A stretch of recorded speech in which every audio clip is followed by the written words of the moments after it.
Hello नमस्कार जय हिंद मेरे प्यारे दोस्तों। आज की क्लास का objective labour cost employee cost को एक ही क्लास में रिवाइज करना है।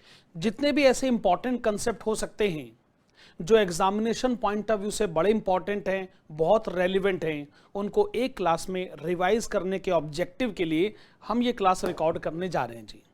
ओके, कंसेप्ट नंबर 1, मैं फिर से अपनी बात हर जो रिवीजन क्लास में दोहराता हूं, फिर से कह रहा हूं, ये क्लासेस लिखने के लिए नहीं है, सिर्फ देखने के लिए और समझने के लिए। ओके, पहले कंसेप्ट से मैं शुरू करता हूं। कंसेप्ट नंबर 1, उसकी हेडिंग मैंने डाली है introduction.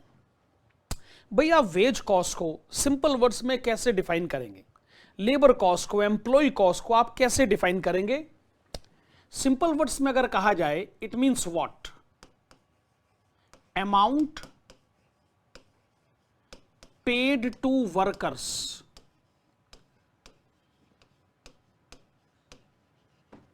amount paid to employees, तभी इसका दूसरा नाम एम्प्लॉय कॉस्ट भी है। ऑफ कोर्स अब आप वर्कर्स को, एम्प्लॉयज को अमाउंट पे करोगे तो उसके पीछे कोई रीजन होना चाहिए। आप उनसे कोई काम करवाते हैं, भले वो प्रोडक्शन रिलेटेड वर्क हो सकता है, एडमिनिस्ट्रेशन रिलेटेड वर्क हो सकता है, या कोई भी वर्क क्यों ना हो। बात यह कि आप एम्प्लॉयर हैं और आपके कुछ एम्प्लॉयज हैं। एम्प्लॉयर को एम्प्लॉयज को वेजेस पे करनी पड़ती हैं। उस वेज कॉस्ट को हम कहते हैं लेबर कॉस्ट या फिर एम्प्लॉय कॉस्ट। तो सिंपल वर्ड्स में कहा जाए, amount paid to workers. Okay, दूसरी बात, ये जो वेजेस हैं ये दो तरीके की हो सकती हैं। एक को हम कहते हैं आउटपुट बेस्ड और दूसरे को हम क्या कहेंगे? Time based. Okay, labour cost के चैप्टर में बहुत सारे प्रैक्टिकल क्वेश्चंस हैं, मेन क्लासेस में आपने देखा ही होगा। उसमें हर एक क्वेश्चन में क्या है कि वेजेस कैलकुलेट करने से पहले एम्प्लॉयर और एम्प्लॉय का जो एग्रीमेंट होता है उसकी डिटेल्स आपको प्रोवाइड करा कर दी जाती है। उस एग्रीमेंट में लिखा होता है कि वेजेस कैसे पे करी जाएंगी। अगर वेजेस टाइम के सिस्टम पर पे करी जाती हैं, इसका मतलब वेजेस मंथली बेसिस पर हो सकती है, वेजेस वीकली बेसिस पर हो सकती है, डेली बेसिस पर हो सकती है, आवरली बेसिस पर हो सकती है, जो भी है। जब हम कहते हैं टाइम बेस्ड तो हमारा मतलब वेज कैलकुलेट करने का जो सिस्टम है वो टाइम पर बेस्ड है, समय पर आधारित है। वो कुछ भी हो सकता है जी, ये डिपेंड करता है कि एम्प्लॉयर और एम्प्लॉय के बीच में एग्रीमेंट कैसा हुआ पड़ा है। अच्छा, कई जगह आउटपुट बेस्ड सिस्टम भी रहता है। उसमें क्या है कि जो वर्कर ने क्वांटिटी प्रोड्यूस करी है, जैसे हम वर्कर को ये कहें कि अगर आप एक यूनिट, जैसे ये एक यूनिट है, एक यूनिट को अगर आप बनाओगे तो हम आपको एक यूनिट बनाने के 5 रुपए देंगे, 10 रुपए देंगे, 15 रुपए देंगे। तो वर्कर पीरियड में जितनी भी क्वांटिटी प्रोड्यूस करेगा उसके हिसाब से उसको वेजेस दे दी जाएंगी। ऑफ कोर्स जब हम आउटपुट बेस्ड सिस्टम की तरफ जाते हैं तो उसमें टाइम इंपॉर्टेंट फैक्टर नहीं है, कितने देर वर्कर ने काम किया, कम काम किया, ज्यादा काम किया, फिर ये इंपॉर्टेंट फैक्टर नहीं रहता है। तो वर्कर को दी गई वेजेस आउटपुट बेस्ड भी हो सकती हैं, टाइम बेस्ड भी हो सकती हैं। वेल, दोनों के अपने अपने एडवांटेजेस और डिसएडवांटेजेस हैं। पर हमारे सिलेबस में क्या है ना कि थ्योरी का जो पोर्शन है वो बहुत लिमिटेड है और प्रैक्टिकल एप्लीकेशन बहुत ज्यादा है। तो इसलिए आइए जी, हम अपने उस प्रैक्टिकल एप्लीकेशन के कंसेप्ट को थोड़ा और आगे बढ़ाते हैं। दो बातें मैंने आपको बताई कि भाई वेज कॉस्ट का मीनिंग क्या हुआ और या फिर ये किस तरीके से कैलकुलेट करी जानी चाहिए as per the agreement between employer and employee. तीसरी बात, देखो, जब हम वेजेस कैलकुलेट करते हैं तो हम एक स्टेटमेंट बनाते हैं। उस स्टेटमेंट का नाम होता है लेबर कॉस्ट स्टेटमेंट। तो अगर कोई आपसे पूछे लेबर कॉस्ट स्टेटमेंट यानी क्या, तो आप इसका जवाब दीजिएगा कि देखो भाई, कि अगर आपको वर्कर की वेजेस कैलकुलेट करनी है तो उसके लिए एक स्टेटमेंट बनानी पड़ती है। पर स्टेटमेंट बनाने का आखिरकार ऑब्जेक्टिव क्या है, एक मैं आपको हल्का सा इंट्रोडक्शन देता हूं, सुनेगा जी। लेबर कॉस्ट स्टेटमेंट का पैटर्न क्या है? Total benefits, total benefits provided by employer to employee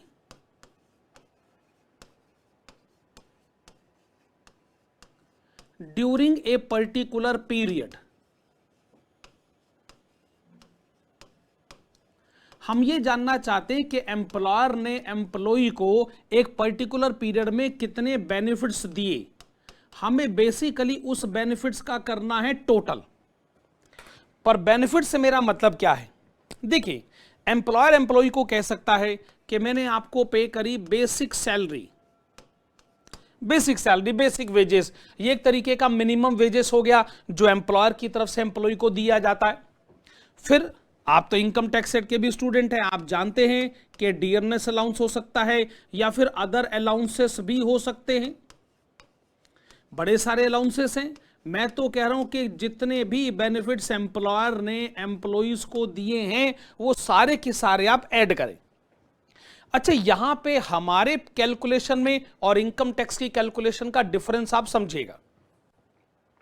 जैसे इनकम टैक्स सेट का क्वेश्चन आप कर रहे हैं और आपको हाउस रेंट अलाउंस के बारे में बताया जाए, तो फिर आप सारा का सारा एचआरए काउंट नहीं करते हैं, आप उसमें एग्जम्पशन को माइनस करते हैं और नेट टैक्सेबल अमाउंट को आप मेन कॉलम में लिखते हैं।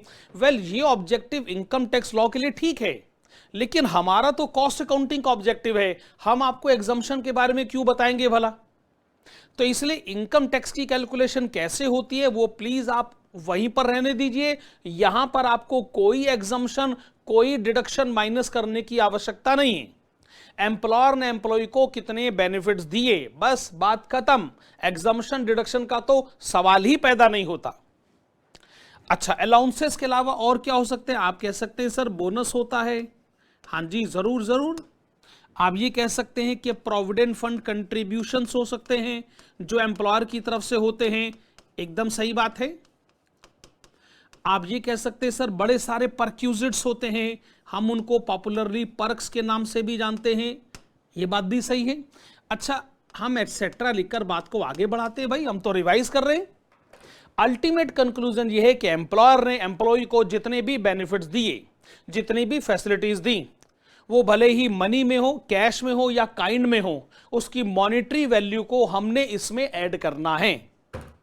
इससे क्या पता चल जाता है? इससे पता चल जाता है कि एम्प्लॉय की टोटल अर्निंग कितनी, या फिर एम्प्लॉयर कह सकता है कि ये मेरी कॉस्ट है, एम्प्लॉय कह सकता है ये मेरी इनकम है, एम्प्लॉयर कह सकता है ये मेरी कॉस्ट है। अच्छा, एक काम और किया जाता है, वो हर क्वेश्चन में नहीं होता है, लेकिन फिर भी किसी किसी क्वेश्चन में रिक्वायरमेंट हो सकती है।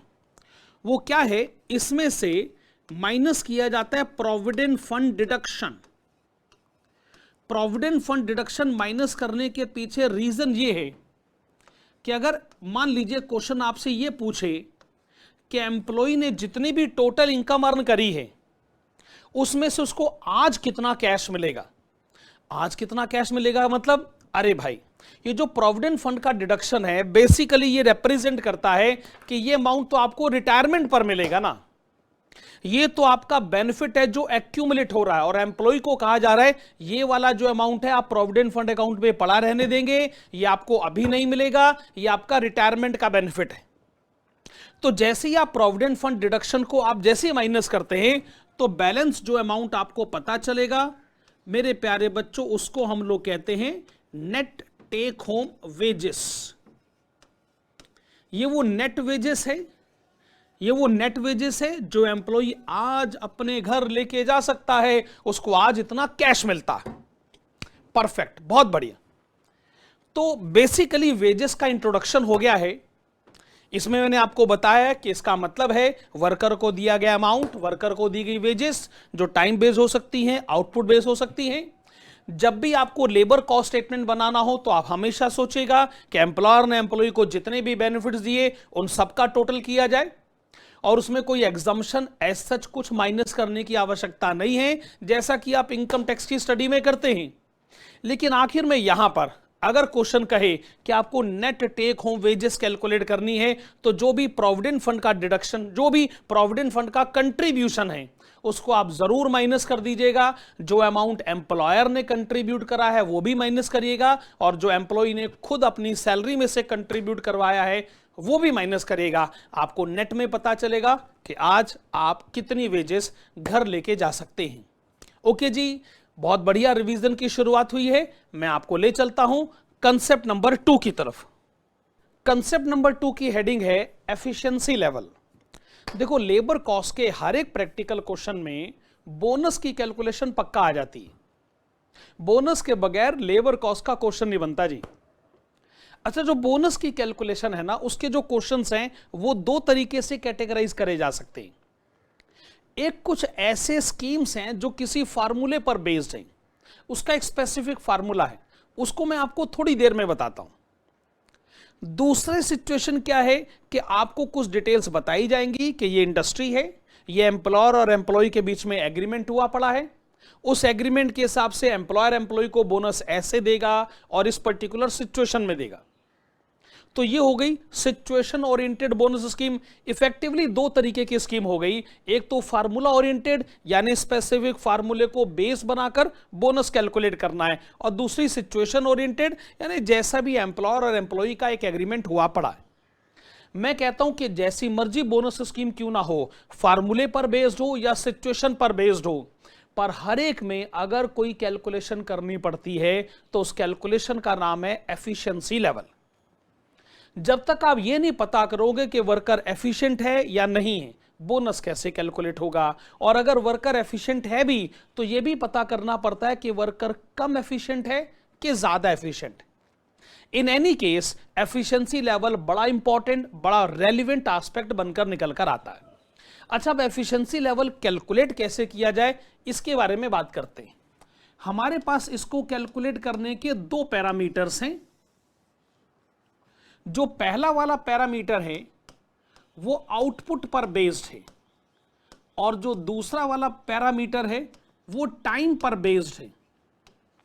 हालांकि हम ये प्रूव कर देंगे कि आउटपुट बेस्ड हो या टाइम बेस्ड हो, मतलब दोनों का एक ही होता है, कंसेप्ट दोनों का एक ही होता है।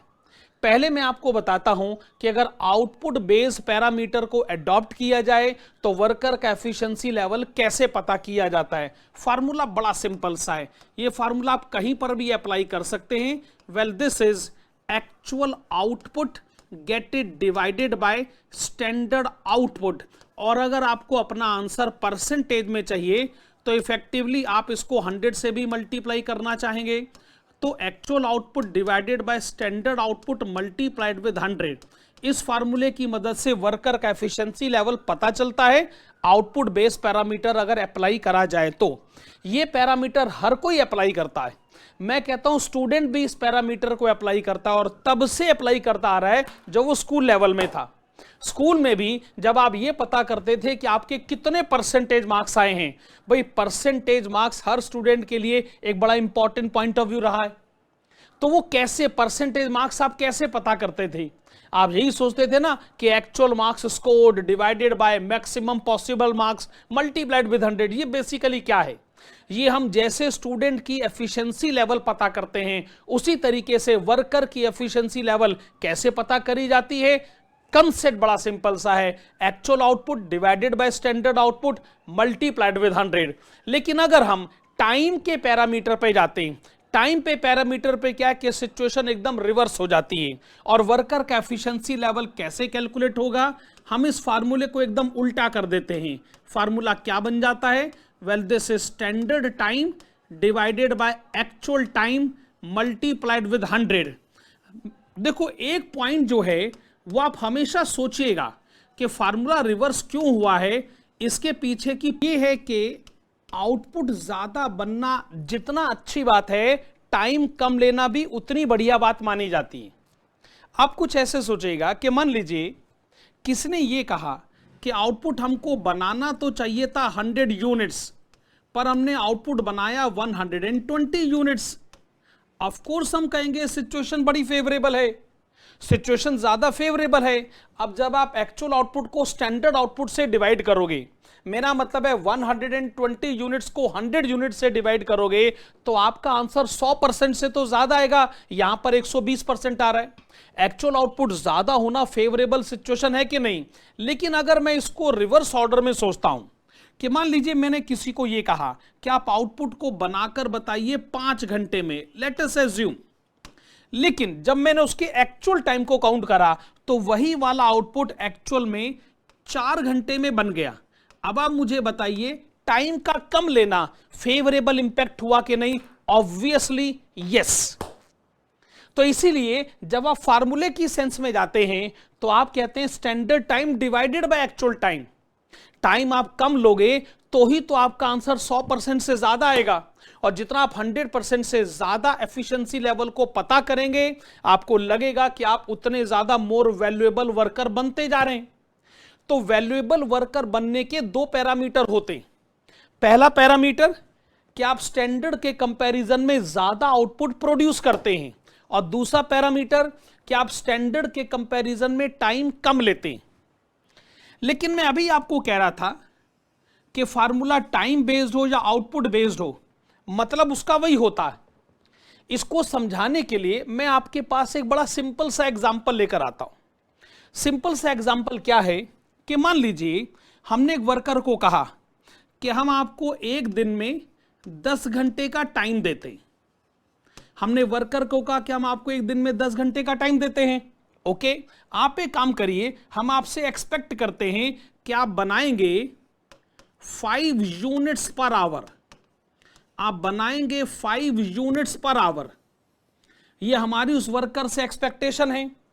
अच्छा, इस वर्कर ने 10 घंटे काम तो किया, लेकिन 10 घंटे में जो उसने आउटपुट प्रोड्यूस किया वो आउटपुट था 70 यूनिट्स का।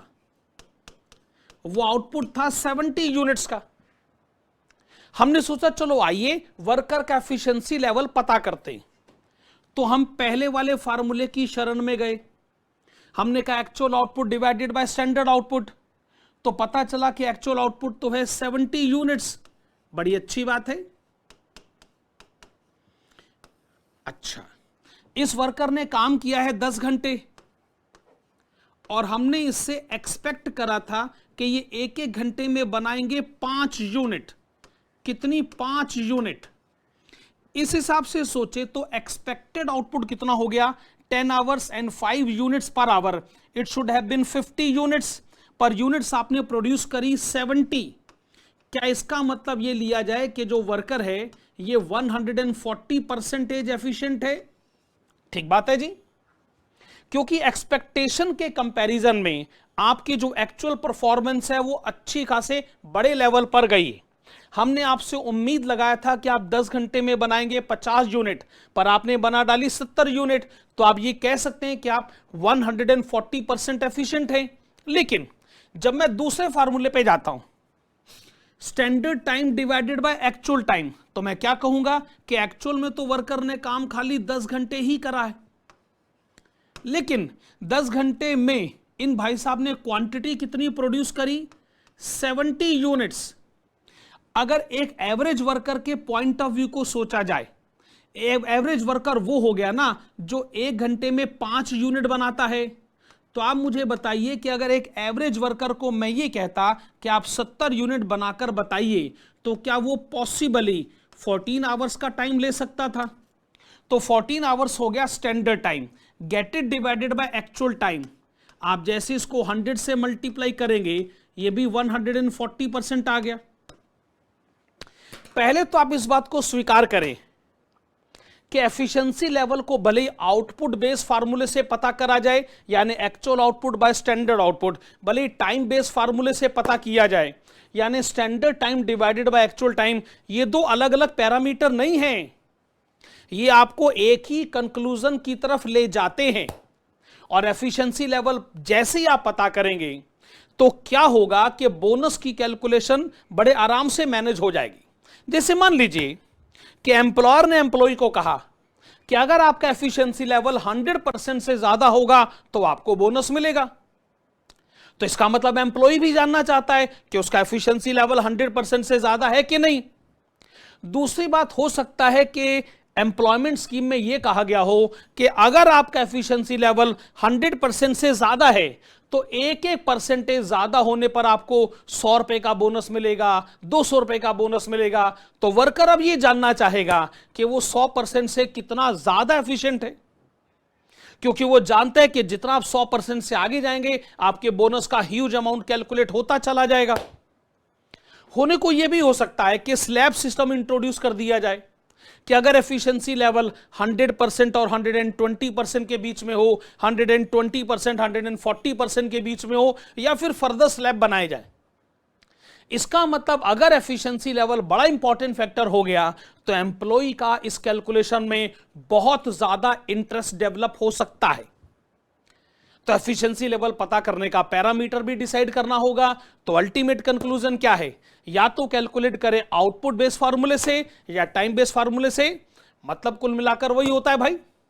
अच्छा, जैसे मैं आपको बता रहा था कि दो तरीके के बोनस स्कीम हो गई, एक तो जो सिचुएशन पर बेस्ड है, क्वेश्चन में उसकी डिटेल्स गिवन होगी, बोनस कैलकुलेट करना कोई मुश्किल काम नहीं होगा।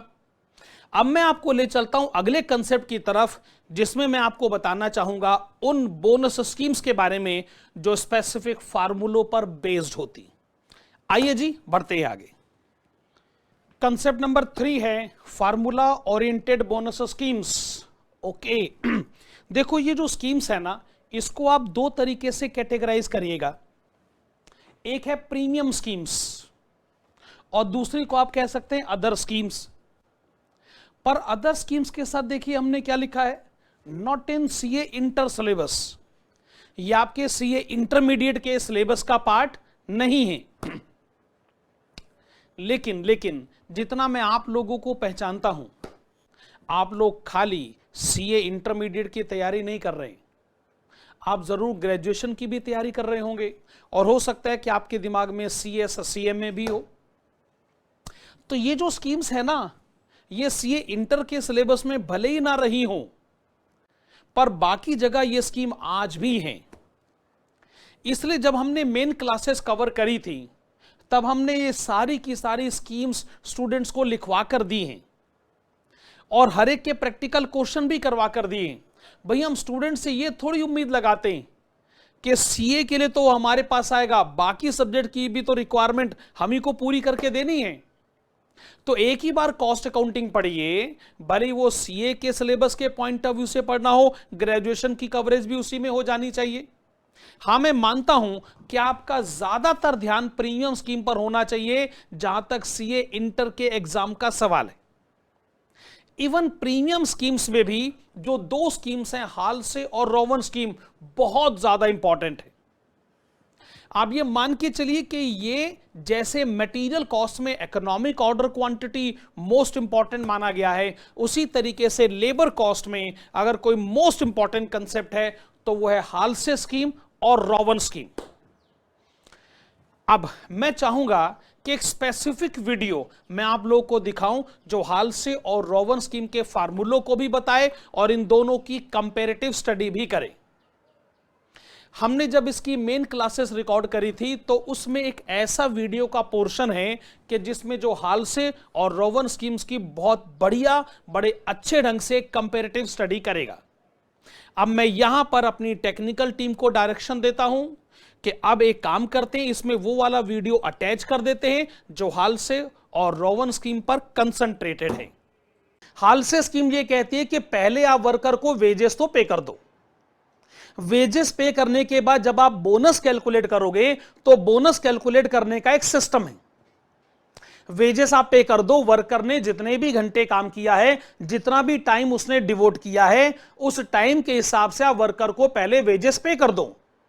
पहली बात मैं ये कह रहा हूं कि वर्कर को जो आप वेजेस पे करोगे, जो आप बेसिक वेजेस पे करोगे, वो उसके टाइम के हिसाब से होंगी। उसके बाद जब आप बोनस कैलकुलेट करोगे तो मेरे प्यारे बच्चों, बोनस कैलकुलेट करने का जो फार्मूला इस स्कीम में बताया गया है, आप वो लिख लीजिएगा जी। This is 50%, 50 by 100, 50%, get it multiplied with time saved and get it further multiplied with wage rate. आप ये ध्यान रखिएगा, हालसे स्कीम के हिसाब से सोचें। अगर आपको बोनस कैलकुलेट करना है तो उसका सिंपल सा फार्मूला है। अब मैं आपको इस फार्मूले का बेस या इसकी अंडरस्टैंडिंग को क्लियर करवा के देना चाहूंगा इसके लिए मैं एक एग्जाम्पल का सहारा लूंगा जी। आप मेरे साथ ये एग्जाम्पल लिखिएगा। एग्जाम्पल, लेट अस सपोज एक जॉब को लेकर जो स्टैंडर्ड टाइम है, स्टैंडर्ड टाइम आप जानते ही हैं कि एक एवरेज वर्कर को कितना टाइम लेना चाहिए था। Let us assume standard time decide हुआ 10 आवर्स, यानी कोई एवरेज वर्कर होता तो भैया 10 घंटे का टाइम लेता, लेकिन हमारे पास जो वर्कर है वो एफिशिएंट वर्कर है, उसने इस काम को बड़ी जल्दी निपटा दिया। कितनी जल्दी निपटा दिया? उसने इस काम को 6 घंटे में पूरा कर दिया। ओके जी, इसका मतलब ये हो गया कि अगर मैं ये जानना चाहूं तो इस वर्कर ने कितना टाइम सेव किया है, तो आप कहेंगे दोनों का difference, that is 10 - 6 time of 4 hours saved. अच्छा, एक बात और, अगर मैं आपसे पूछूं कि वर्कर का वेज रेट कितना है, आप कहे सर आप हमसे क्यों पूछ रहे हैं, कुछ भी एज्यूम कर लीजिए। चलो कोई नहीं, हम कुछ भी एज्यूम कर लेते हैं। Let us assume wage rate is ₹20 per hour. मान लीजिए ये बातें आपको बताई गई और आपको ये कहा गया कि अगर मान लीजिए हाल से स्कीम है, तो हाल से स्कीम के हिसाब से इस वर्कर का टोटल वेजेस इंक्लूडिंग बोनस कैसे कैलकुलेट होगा। तो आइए पता करते हैं टोटल वेजेस इंक्लूडिंग बोनस। इसका सिस्टम क्या है कि पहले तो आप कैलकुलेट करोगे बेसिक वेजेस। बेसिक वेजेस किसे कहते हैं भैया? कि जो मिनिमम वेजेस आपने पे करनी ही है। हाल से स्कीम कहती है कि चूंकि वर्कर ने 6 घंटे काम किया ही है, तो 6 घंटे की वेजेस तो इसको मिलनी चाहिए। अब आप ही मुझे बताइए, अगर वेज रेट है ₹20 पर आवर और आपने 6 घंटे काम किया ही है, तो भैया 120 रुपए की वेजेस मिलने से तो हम इस वर्कर को रोक नहीं सकते। पर अब हमें इस वर्कर को क्या पे करना है? हमें पे करना है बोनस। और अगर आप हाल से स्कीम लगाएंगे तो इस स्कीम में कहा गया है कि वर्कर ने जितना भी टाइम सेव किया, वर्कर ने कितना टाइम सेव किया? 4 आवर्स। आप उसका करिए 50%। तो 4 आवर्स का 50% करोगे तो कितना आ गया? 2 आवर्स। और 2 आवर्स की आप वेजेस कैलकुलेट कर लीजिए eight the rate of ₹20 per hour. एक तरीके से मैंने वर्कर को यह कहा कि अगर आपने 4 घंटे बचाए हैं तो उसमें हम उसका आधा 2 घंटे का एडवांटेज आपको देंगे। तो इफेक्टिवली ये कितना अमाउंट आ गया? That is ₹40।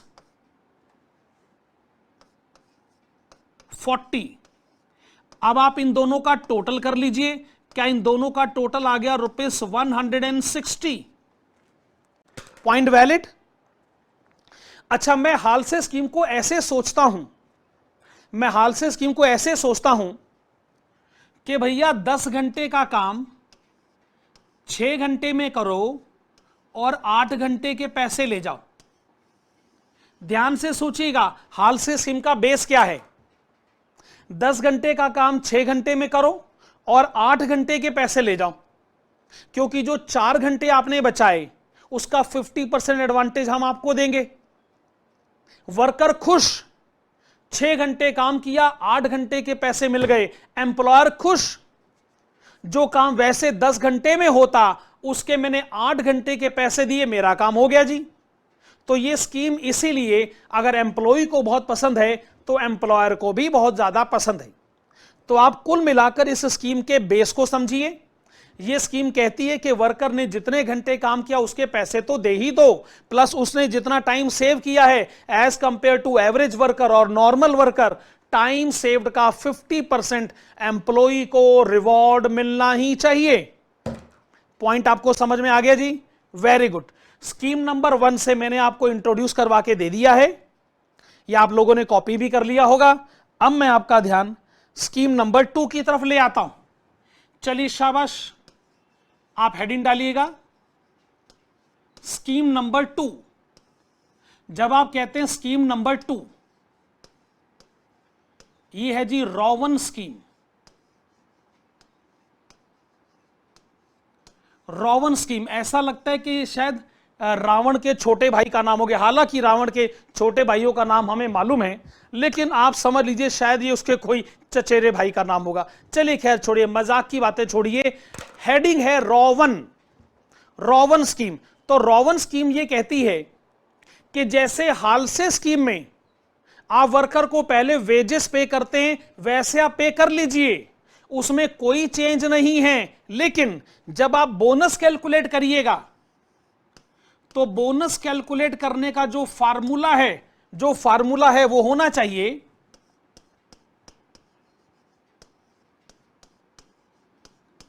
Time taken get it divided by time allowed. Okay, it is to be multiplied with time saved and further multiplied with wage rate। अगर आप इसको हालसे स्कीम से कंपेयर करें तो हालसे स्कीम भी कुल मिलाकर ऐसी थी। ध्यान से देखिए, time saved into wage rate वहां पर भी था और time saved into wage rate यहां पर भी है। फर्क बस इतना सा है कि जहां हालसे स्कीम में यह कहा गया था कि जितना भी टाइम क्यों ना सेव्ड हो, हम तो बोनस उसका 50% ही देंगे, यह हालसे स्कीम की पॉलिसी थी। रोवन स्कीम कहती है कि नहीं, यह परसेंटेज फिक्स नहीं है, यह परसेंटेज इस बात पे डिपेंड करता है कि टाइम टेकन और टाइम अलाउड के बीच में क्या रिलेशनशिप है। तो एक काम करें, वो जो एग्जाम्पल आपने पिछली स्लाइड पर जो मैंने दिया था, जो मैंने हालसे स्कीम का एग्जाम्पल दिया था, क्या मैं उसी को आगे कंटिन्यू कर सकता हूं जी? तो आइए हम इस बात को लिख लेते हैं, कंटिन्यूइंग द अबव एग्जाम्पल।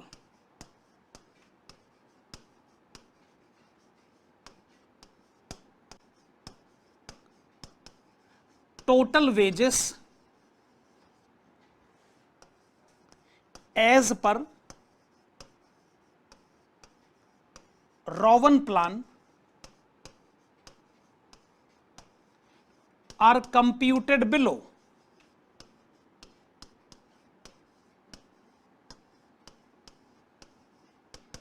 हम उसी सिस्टम को आगे लेकर आते हैं जो आपने पहले हालसे स्कीम में एग्जाम्पल पढ़ा था। आइए एक बार उसको फिर से देख लें। वर्कर ने एक्चुअली में 6 घंटे काम किया ही है, तो 6 घंटे के पैसे मिलने तो बनते ही हैं। उसको आप क्या नाम देंगे? आप उसको नाम देंगे बेसिक वेजेस। फिर वही कैलकुलेशन करिएगा, 6 hours eight the rate of ₹20 per hour. तो बेसिक वेजेस तो 120 रुपए हो ही गई, कोई इसमें कंफ्यूजन वाली बात नहीं है जी। फिर आप इसमें ऐड करिएगा बोनस। एक बार मैं फिर से पीछे चला जाता हूं। हालसे स्कीम कहती थी कि जितना टाइम सेव हुआ उसका 50%। ये कहते नहीं नहीं नहीं, time taken 6 hours, time allowed 10 hours. अब आप खुद सोचिए, जब आप 6 को 10 से डिवाइड करोगे तो इफेक्टिवली क्या ये 60% हुआ कि नहीं हुआ? मैं आपसे जानना चाहता हूं, क्या ये 60% हुआ कि नहीं हुआ?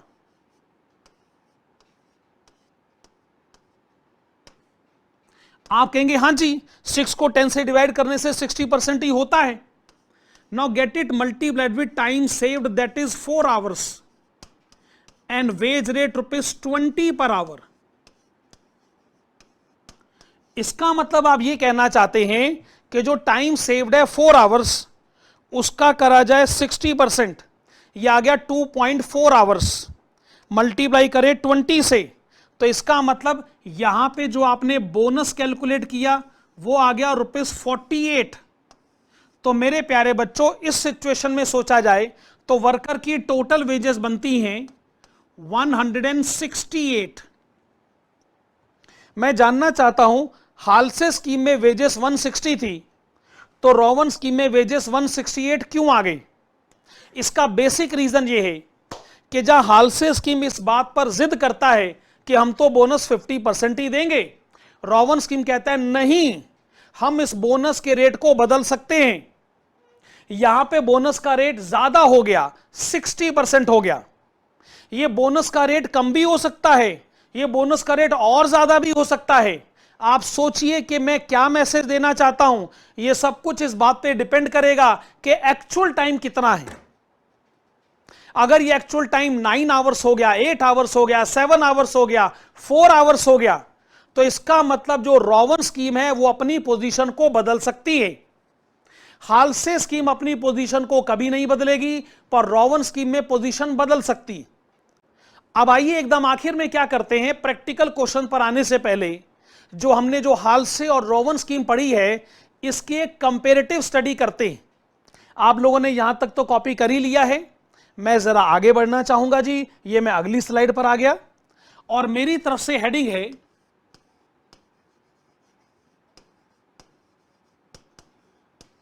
कंपैरिजन बिटवीन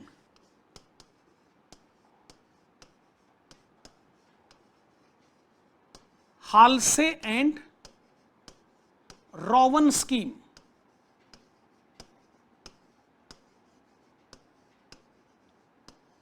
तो आपने हेडिंग डाली comparison between Halsey and Rowan scheme, ठीक है जी। ओके, पॉइंट नंबर 1 लिखिएगा जी। If actual time taken, if actual time taken is equal to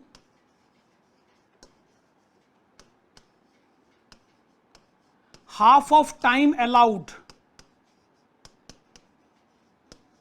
if actual time taken is equal to half of time allowed,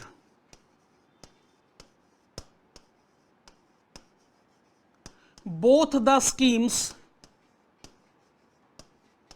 will produce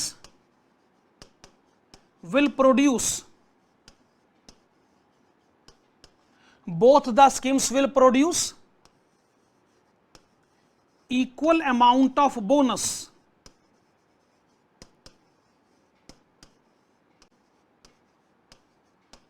अच्छा जी, इसको समझने के लिए हम जरा पिछली स्लाइड पर आ जाएं और पिछली स्लाइड पर आ जाएं। हालसे स्कीम कहती है चाहे कुछ क्यों ना हो जाए, हम तो टाइम सेव्ड का 50% ही करेंगे जी। ओके, मान लीजिए रोवन स्कीम में क्या हुआ कि एक्चुअल जो टाइम लिया गया वो अगर अलाउड था 10 आवर्स तो टेकन था 5 hours. Let us assume actual time taken is half of time allowed. अगर अलाउड है 10 तो टेकन है 5, तो सेव्ड भी हो गया 5। तो जब आप ऐसी सिचुएशन में बोनस कैलकुलेट करते और बोनस होता time taken by time allowed, तो क्या आप जानते ये परसेंटेज भी 50% ही आ जाता। ऐसी सिचुएशन में हाल से तो 50% कह ही रहा है, रोवन भी 50% की बात कहने लगता, तो क्या दोनों स्कीम्स में बोनस का अमाउंट इक्वल नहीं आ जाता? The answer is yes. तो ये जो हमने कंक्लूजन दिया है, क्या ये कंक्लूजन वैलिड है? अगर actual time taken time allowed के एग्जैक्टली हाफ के इक्वल है, तो आप ये पाएंगे कि रोवन स्कीम का बोनस भी वही है और हालसे स्कीम का बोनस भी वही है। मैं आगे लिखना चाहूंगा जी, if actual time taken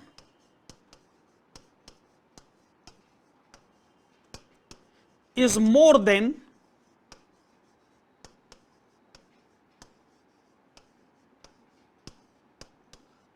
half of time allowed,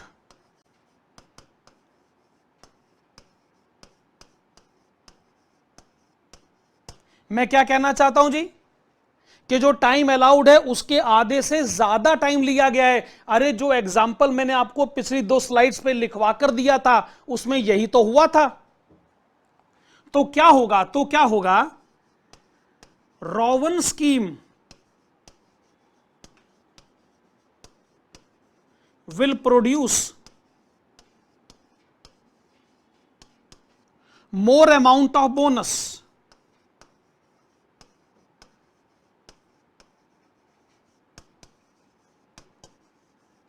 मुझे इसको प्रूव करने की आवश्यकता तो है नहीं, अभी अभी हमने जो दो एग्जाम्पल लिखे वो इसका अल्टीमेट प्रूफ है।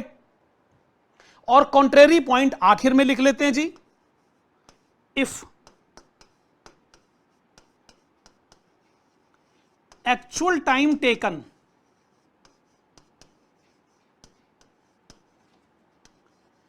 is less than, actual time taken is less than half of time allowed,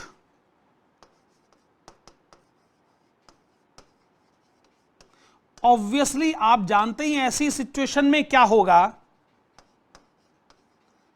हाल्से scheme will produce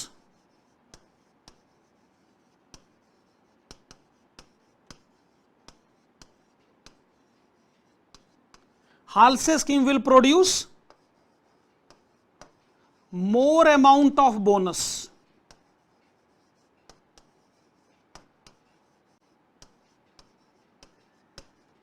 okay जी, तो हाल्से और रोवन की एक अच्छी खासी कंपेरेटिव स्टडी हुई। मैंने आपको दोनों स्कीम से इंट्रोड्यूस करवा दिया है और दोनों स्कीम्स की पॉलिसी के बारे में बातचीत हमारी हो चुकी है और ये कंपैरेटिव स्टडी भी हमारी तरफ से हो गई है।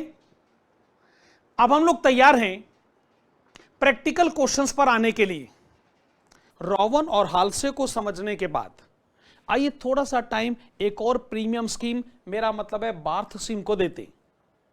इसका फार्मूला क्या है कि स्टैंडर्ड टाइम और एक्चुअल टाइम को मल्टीप्लाई करके उसका स्क्वायर रूट किया जाए, वेल इसको ज्योमेट्रिक मीन भी कहते हैं, और उसको फर्दर मल्टीप्लाई कर दिया जाए वेज रेट से। एक एग्जांपल लेते हैं। मान लीजिए हमने वर्कर को कहा कि देखो भाई, हमें आपसे उम्मीद तो ये है कि आप काम को 16 घंटे में कंप्लीट कर दोगे, लेकिन वर्कर बहुत एफिशिएंट है, उसने उस काम को 9 घंटे में ही कंप्लीट कर दिया। हमने कहा बड़ी अच्छी बात है जी। अब 16 और 9 को मल्टीप्लाई करा गया, उसका स्क्वायर रूट किया गया, तो स्क्वायर रूट करने के बाद तो ये आ गया 12 आवर्स। अब आप पहले मेरी बात सुनिए, दो नंबर को मल्टीप्लाई करके स्क्वायर रूट निकालोगे तो ऑब्वियसली उन दो नंबर के बीच में ही कहीं आंसर आएगा। 16 और 9 को मल्टीप्लाई करा, स्क्वायर रूट निकाला, 12 आ गया। बार्थ स्कीम की ना सबसे बड़ी खूबी यही है कि ये बोनस का नाम नहीं लेता, पर ये बोनस पे करता। आपने काम तो 9 घंटे ही करा है ना, और अगर मैं आपको वेजेस 12 घंटे की दे दूं तो क्या इसका मतलब बोनस नहीं है? भाई हाल्से स्कीम, रोवन स्कीम तो कहते हैं ये है बोनस, बोनस का नाम लिया जाता है। इसमें बोनस की कैलकुलेशन ऑटोमेटिक है, इंप्लाइड है। ध्यान से सोचिए। ओके, ऑफ कोर्स अगर वेज रेट चलिए कुछ मान लेते हैं अपनी तरफ से, let us assume ₹25 per hour, लेकिन अगर हम आपको 12 आवर्स की पेमेंट पे करेंगे एट द रेट ऑफ ₹25, तो ये आ गया ₹300। वेजेस की कैलकुलेशन को छोड़िए, इंपॉर्टेंट एस्पेक्ट को पकड़िए कि दो नंबर को मल्टीप्लाई करके उसका स्क्वायर रूट लिया गया, बोनस की कैलकुलेशन ऑटोमेटिक आ गई। अच्छा, कई बार स्टूडेंट्स मेन क्लास में एक सवाल हमसे पूछते हैं कि सर अगर एक्चुअल टाइम स्टैंडर्ड टाइम से ज्यादा हो जाता तो? लेट अस अज्यूम एक्चुअल में वर्कर ने 20 आवर्स 20 घंटे का टाइम लिया, तो फिर तो आप 16 को 20 से मल्टीप्लाई करके स्क्वायर रूट निकालते, तो फिर वो 16 20 के बीच में कहीं सेटल हो जाता। इस पर हमारा जवाब ये होता है कि भाई ये आप गलत सवाल पूछ रहे हैं। गलत सवाल क्यों पूछ रहे हैं? क्योंकि आप पढ़ रहे हैं इंसेंटिव स्कीम्स। इंसेंटिव स्कीम्स पे करे जाते हैं एफिशिएंट वर्कर को, और एफिशिएंट वर्कर वो होता है जो एक्चुअल में टाइम कम लेता है एज कंपेयर टू स्टैंडर्ड। आपका ये जो एग्जाम्पल है जिस एजम्पशन पर बेस्ड है कि जी एक्चुअल टाइम जो ज्यादा हो गया, अरे अगर टाइम ज्यादा हो गया तो फिर ये एफिशिएंट वर्कर किस बात का, फिर बोनस स्कीम किस बात की? तो बोनस स्कीम अगर समझनी है, अप्लाई करनी है, तो आपको क्या सिचुएशन लेकर आनी होगी कि एक्चुअल टाइम कम है एज कंपेयर्ड टू स्टैंडर्ड। मेरा पॉइंट ऑफ व्यू आप समझे? एफिशिएंट वर्कर दो तरीके का होता है, एक वो जो एक्चुअल में आउटपुट ज्यादा बनाता है और दूसरा वो जो एक्चुअल में टाइम कम लेता है। वाजिबा फार्मूला ओरिएंटेड स्कीम्स को हम लोग कवर कर चुके हैं। बढ़ते हैं अगले कंसेप्ट की तरफ। Concept number 4, idle time. Labour cost का चैप्टर पढ़ा जाए और आइडल टाइम पे डिस्कशन ना हो, ये कैसे हो सकता है? ओके, आइडल टाइम में पहला पॉइंट तो मेरे दिमाग में ये आ रहा है कि भाई इसको हम लोग डिफाइन कैसे करते हैं। ओके, आइडल टाइम की डेफिनेशन यानी वर्कर खाली बैठा हुआ है। वेल देखो जी, अगर हम वर्कर को पैसे ही ना दें, भले ही वो खाली बैठा रहे, तो इससे हमारी सेहत पे क्या असर पड़ता है? तो आइडल टाइम का मतलब बेसिकली हुआ कि वर्कर तो खाली बैठा है, काम नहीं करता, पर हमें इसके पैसे देने पड़ते हैं। तो डेफिनेशन बड़ी सिंपल है कि जो पेड आवर्स हैं यानी वो आवर्स के जिसकी आप पेमेंट करते हैं मोर देन वर्कड आवर्स।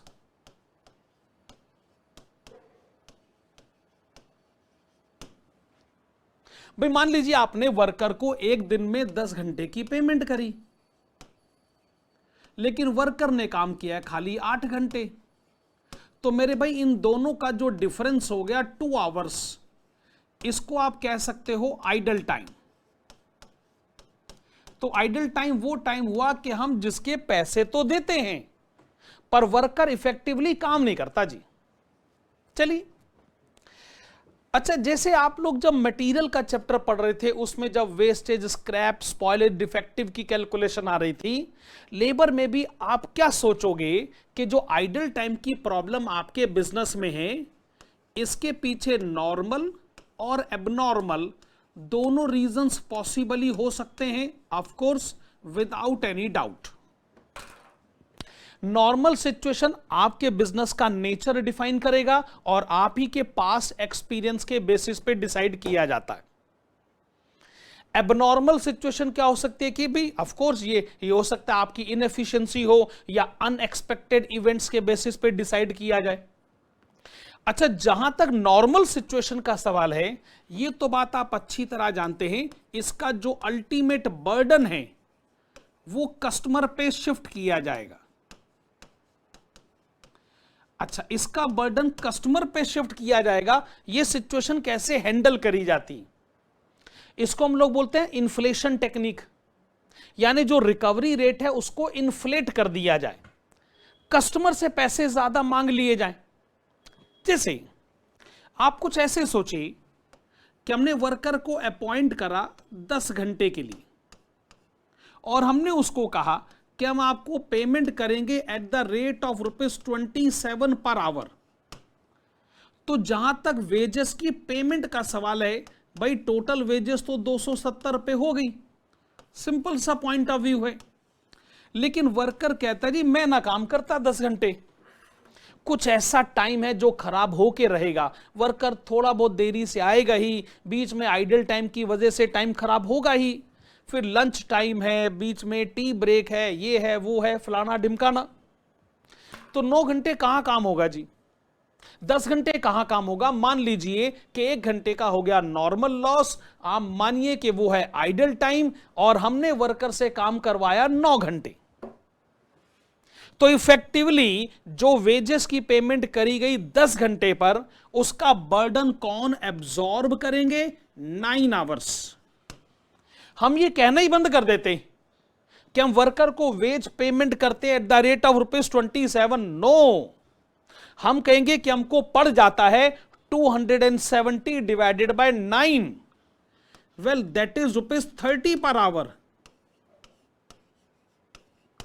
आप जानते हो 2 तरीके के रेट होते हैं, एक होता है स्पेंडिंग रेट, यानी आप वर्कर को जो पेमेंट करते हो जिस रेट पर, उसको आप कह सकते हो स्पेंडिंग रेट। लेकिन अल्टीमेटली जब आप कस्टमर से रिकवरी करते हैं, जैसे ये है ₹30 पर आवर, ये हो गया रिकवरी रेट। तो मेरे भाई स्पेंडिंग रेट और रिकवरी रेट का फर्क समझे कि नहीं? और जब मैं ये कहता हूं कि भाई नॉर्मल रीजन है, नॉर्मल लॉस है, हो जाने दो लॉस, बिजनेसमैन कहता है जी मुझे क्या फर्क पड़ता है, मैं तो इसका बर्डन कस्टमर पे शिफ्ट कर दूंगा, उसके लिए यही टेक्निक काम करती है। जो रिकवरी रेट है आप उसको इन्फ्लेट कर देते, आप ये कहते हैं कि नहीं, हम कस्टमर से रिकवरी 27 के रेट पर नहीं, हम कस्टमर से रिकवरी करेंगे ₹30 के रेट पर। अल्टीमेट बर्डन कस्टमर पर शिफ्ट हो गया। चौथी बात, अगर आप ये प्रूव करें कि जो भी आइडल टाइम है इसके पीछे एबनॉर्मल रीजंस रेस्पॉन्सिबल है, ऑब्वियसली आप कस्टमर से रिकवरी नहीं कर सकते, आपको वो वाला जो लॉस हुआ है उसको सेल्फ एब्जॉर्ब करना पड़ेगा, टू बी सेल्फ एब्जॉर्ब्ड। और जब मैं कहता हूं सेल्फ एब्जॉर्ब करना पड़ेगा, इसका क्या मतलब है? अरे भाई, कॉस्टिंग P&L अकाउंट में चार्ज करिए, इसको अपना लॉस रिकॉर्ड करिए। जब आप इसको अपना लॉस रिकॉर्ड करेंगे तो आप ये क्लियर कट मैसेज देते हैं कि मैं खुद इसके लिए रिस्पॉन्सिबल हूं। तो ये आपने क्या पढ़ा? Concept number 4, idle time. इससे मिलता जुलता एक और कंसेप्ट है, आइडल टाइम नहीं, आइडल फैसिलिटीज। बढ़ते हैं जी उसकी तरफ। तो जब हम कहते हैं आइडल फैसिलिटीज, तो बेसिक मीनिंग इसका यह है कि हमारे पास कुछ ऐसी रिसोर्सेस हैं, फैसिलिटीज हैं, हम उनका पूरी तरीके से सही ढंग से इस्तेमाल नहीं कर पा रहे, उसका उपयोग नहीं कर पा रहे। तो आप इसको कैसे डिफाइन करेंगे? Well, unable to make full utilisation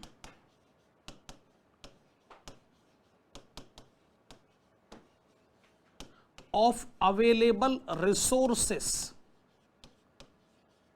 या फिर फैसिलिटीज या फिर कैपेसिटीज।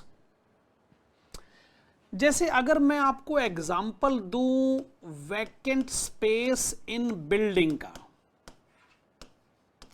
आपके पास एक बिल्डिंग है, उसमें अच्छा खासा स्पेस है, हो सकता है बड़े सारे रूम्स उसमें आपके पास हों, और आप अपने उस वैकेंट स्पेस, या ऐसा स्पेस है या बिल्डिंग में कुछ ऐसे कमरे हैं कि जिनका पूरी तरीके से इस्तेमाल नहीं कर पा रहे, आपको लग सकता है ये वैकेंट स्पेस हमारे पास है, इसके पॉसिबल यूटिलाइजेशन के ऑप्शंस को इवैल्यूएट किया जाना चाहिए।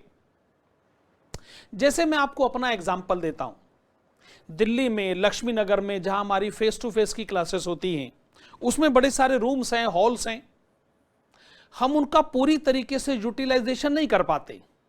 जैसे एक हॉल है, सुबह उसकी एक क्लास हो जाती है, फिर उसके बाद शाम को उसकी क्लास होती है, हमें लगता है कि जो दोपहर का टाइम हमारे पास अवेलेबल है उसमें वहां पे कोई क्लास नहीं हो पा रही। तो मान लीजिए साहब, कोई टीचर हमको कांटेक्ट करता है और ये कहता है कि चूंकि दोपहर में ये हॉल अवेलेबल है, मैं इस दोपहर के टाइम पर अपनी क्लास यहां लगाना चाहता हूं, तो मैं कहूंगा बड़ी अच्छी बात है, इसका हो सकता है मैं उनसे कोई रेंट चार्ज करूं, पर कम से कम मेरे दिमाग में एक बात तो आ रही है कि हां, मेरे पास एक ऐसा स्पेस है जिसका भरपूर इस्तेमाल नहीं हो पा रहा है। उसी तरीके से मान लीजिए कि किसी बिजनेस ऑर्गेनाइजेशन में जो वर्कर्स हैं वो एक्सेस में हैं, क्योंकि जब वर्कर्स की अपॉइंटमेंट करी गई थी ना, उस समय मार्केट में डिमांड बहुत ज्यादा थी। बाद में जब डिप्रेशन का दौर आया, मंदी का दौर आया, तो वर्कर्स को नहीं निकाला जा सकता। अब क्या करें, हमारे पास फैसिलिटी तो है पर हम उसको यूज नहीं कर पा रहे हैं। अब जैसे अगर मैं कोविड-19 का एग्जांपल लूं, यही अगर वर्कर्स की प्रॉब्लम को मैं लेकर आऊं, इस पर्टिकुलर पीरियड के दौरान बड़े सारे एम्प्लॉयर्स को ऐसा लगा कि एम्प्लॉइज उनके पास एक्सेस में है, इस टाइम पर उनको नौकरी से निकालना भी ठीक नहीं है, मार्केट में डिमांड भी नहीं है, तो क्या करें, वर्कर भले ही खाली बैठा रहता है या भरपूर काम नहीं करवाया जा सकता है, पर फिर भी वेजेस तो पे करनी पड़ेगी। लेकिन इसका मतलब हमारे पास एक ऐसी फैसिलिटी है कि जिसका हम फुल यूटिलाइजेशन नहीं कर पा रहे। तो आइडल फैसिलिटी का मतलब कि आपके पास रिसोर्सेस हैं पर यूटिलाइजेशन नहीं किया जा पा रहा है, और आपको कुछ ऐसे ऑप्शंस हैं जिनको इवैल्यूएट करना चाहिए। अच्छा, बिजनेस में जो आइडल फैसिलिटी की प्रॉब्लम है, ऑफ कोर्स इसके पीछे नॉर्मल और एबनॉर्मल दोनों रीजंस पॉसिबली हो सकते हैं without any doubt. Normal situation decide करी जाती है पास्ट एक्सपीरियंस के बेसिस पे, और ऑफ कोर्स नेचर भी बड़ा इंपॉर्टेंट पार्ट माना गया। मैं फिर से कहूंगा कि अगर तो नॉर्मल रीजंस हैं तो वो जो भी आइडल फैसिलिटी है उसकी कॉस्ट का जो बर्डन है वो कस्टमर पे शिफ्ट कर दिया जाना चाहिए। ओके, इस कंटेक्स्ट में मैं आपको सिनेमा हॉल के जनरेटर का एग्जांपल देता हूं। सिनेमा हॉल में जनरेटर होता ही है और जब लाइट जाएगी तभी वो जनरेटर इस्तेमाल किया जाएगा। अच्छा, ऐसा कई बार होता है कि आप जनरेटर लगा लीजिए, घर में इन्वर्टर लगा लीजिए, उसके बाद लाइट जाना ही बंद हो जाती। तो एक सिनेमा हॉल ने कहा कि पूरे साल में जनरेटर एक बार भी इस्तेमाल नहीं हुआ, लाइट कभी गई नहीं। अब आप सोचिए इसका मतलब क्या है? जनरेटर इंस्टॉल तो कर दिया गया है, यूज नहीं होता जी। लेकिन आप जानते हो कि एसेट तो डेप्रीशिएट होकर रहेगी, भले वो एक्चुअल में यूज करी जाए या ना यूज करी जाए। डेप्रीसिएशन के कारण तो ये भी है कि धूप और हवा, normal wear and tear, actual use हो या ना हो, एसेट तो डेप्रीशिएट हो ही जाती है। इसका मतलब वो जो डेप्रीसिएशन है हम उसको कॉस्ट का पार्ट बनाएंगे, उससे हम अपनी कॉस्ट बढ़ाएंगे और वो बढ़ी हुई कॉस्ट हम कस्टमर से रिकवर करेंगे। और हम कहेंगे कि अगर ये फैसिलिटी नहीं भी यूज हो पा रही, ये तो बड़ा नॉर्मल सा फीचर है, इसका बर्डन कस्टमर पर शिफ्ट होना ही चाहिए विदाउट एनी डाउट।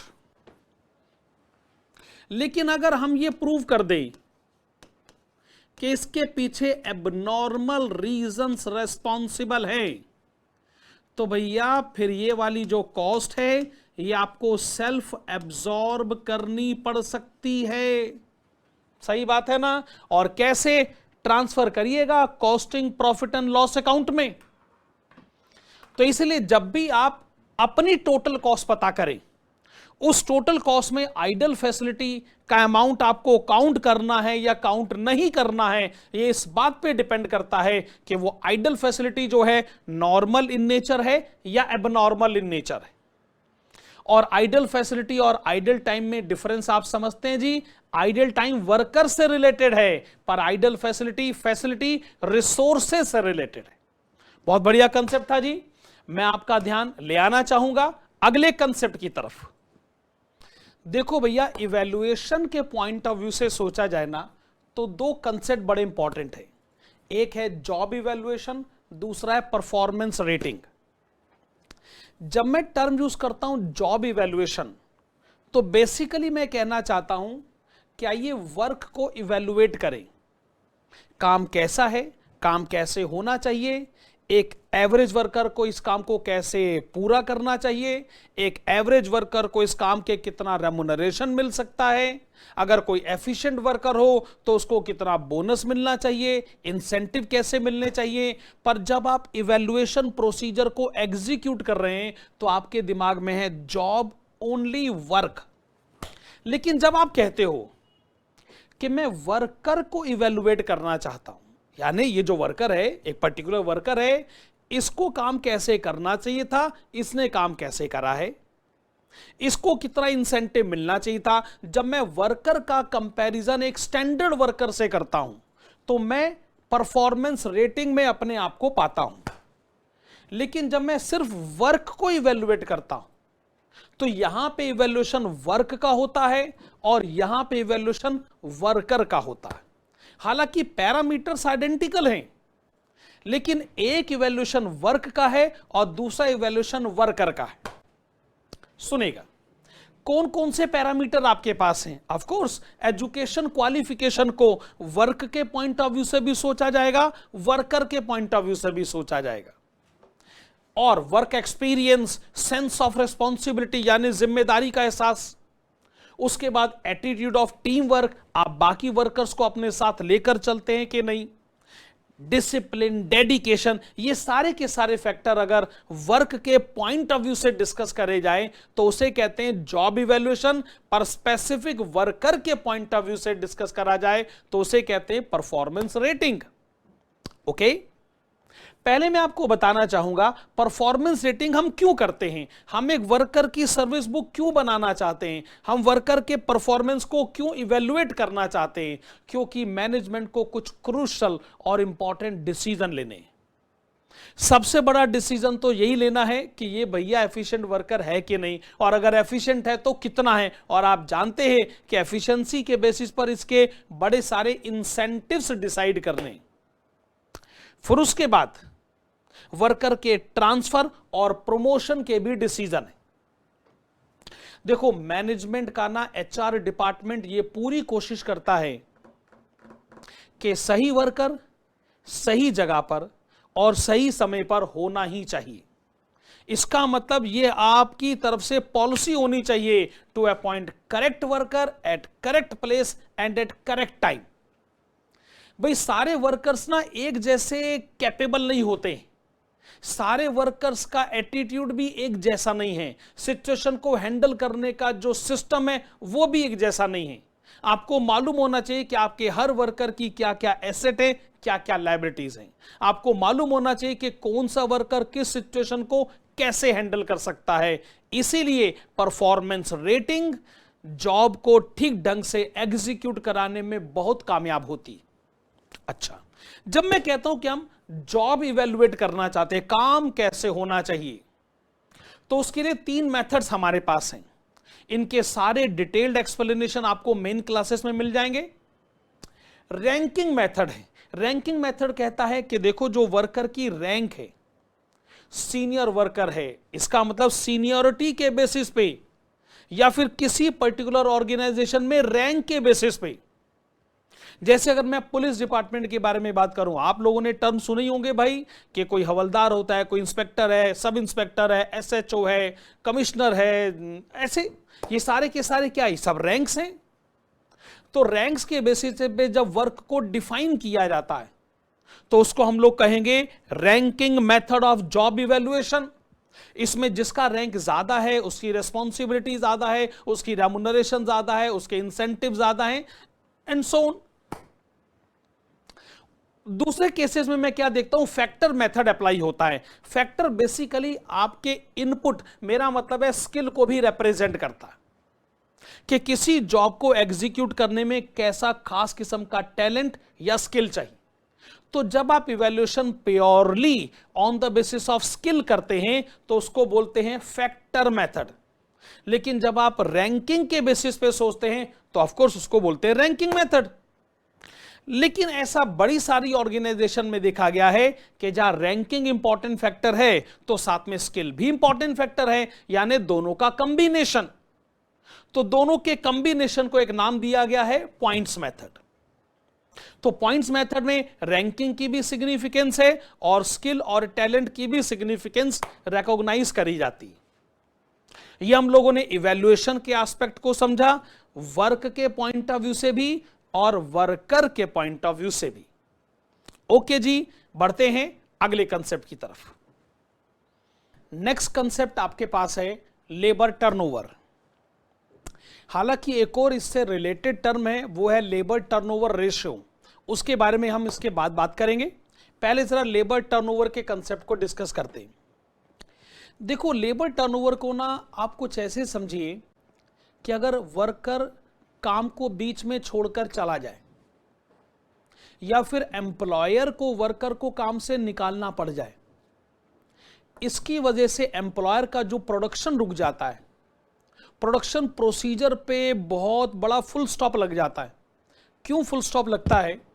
क्योंकि अब नए वर्कर्स को ढूंढो, उनका रिक्रूटमेंट, सिलेक्शन, ट्रेनिंग प्रोसीजर, इससे जो पॉसिबल लॉस हो सकता है, पॉसिबल लॉस यानी यूं कहें कि जो प्रॉफिट पॉसिबली अर्न किया जा सकता था वो आपके हाथ से निकल गया। आप इसको अपॉर्चुनिटी कॉस्ट के कंटेक्स्ट में भी सोच सकते हैं। यह स्टडी हमारे लिए बड़ी इंपॉर्टेंट है। अगर हम काम करने के लिए आए हैं तो आखिरकार वर्कर की जो नॉन अवेलेबिलिटी है उसके कारण ये जो काम हमारे हाथ से निकलता है, प्रोडक्शन हाथ से निकलता है, सेल्स हाथ से निकलता है और कॉन्सिक्वेंटली प्रॉफिट भी हाथ से निकल जाता है, ये सब लेबर टर्नओवर की वजह से होता है। तो लेबर टर्नओवर को आप कैसे डिफाइन करना चाहेंगे? आप इसको यूं कह सकते हैं change in workforce, change in workforce के बड़े सारे रीजंस हो सकते हैं भाई। कुछ रीजन एम्प्लॉय की तरफ से और कुछ रीजन एम्प्लॉयर की तरफ से। रेजिग्नेशन हो सकता है, एम्प्लॉयर कह सकता है कि मैं आपको नौकरी से निकाल रहा हूं। रिट्रेंचमेंट भी हो सकता है। मैं ये कहना चाहता हूं जो भी है वर्कफोर्स में हुआ है चेंज, अब वहां पे नए वर्कर्स आएंगे। नए वर्कर्स भाई काम सीखने में टाइम तो लगता ही है। जैसे क्रिकेट में एक प्लेयर आउट हो जाता है तो नया प्लेयर आता है, वो पहले थोड़े टाइम तक तो अपने आप को सिचुएशन के हिसाब से एडजस्ट करने की कोशिश करता है, बॉलर्स को समझने की कोशिश करता है, पिच को समझने की कोशिश करता है, तो उसमें कुछ तो टाइम जाएगा ही। वही सिचुएशन वर्कर्स के साथ भी।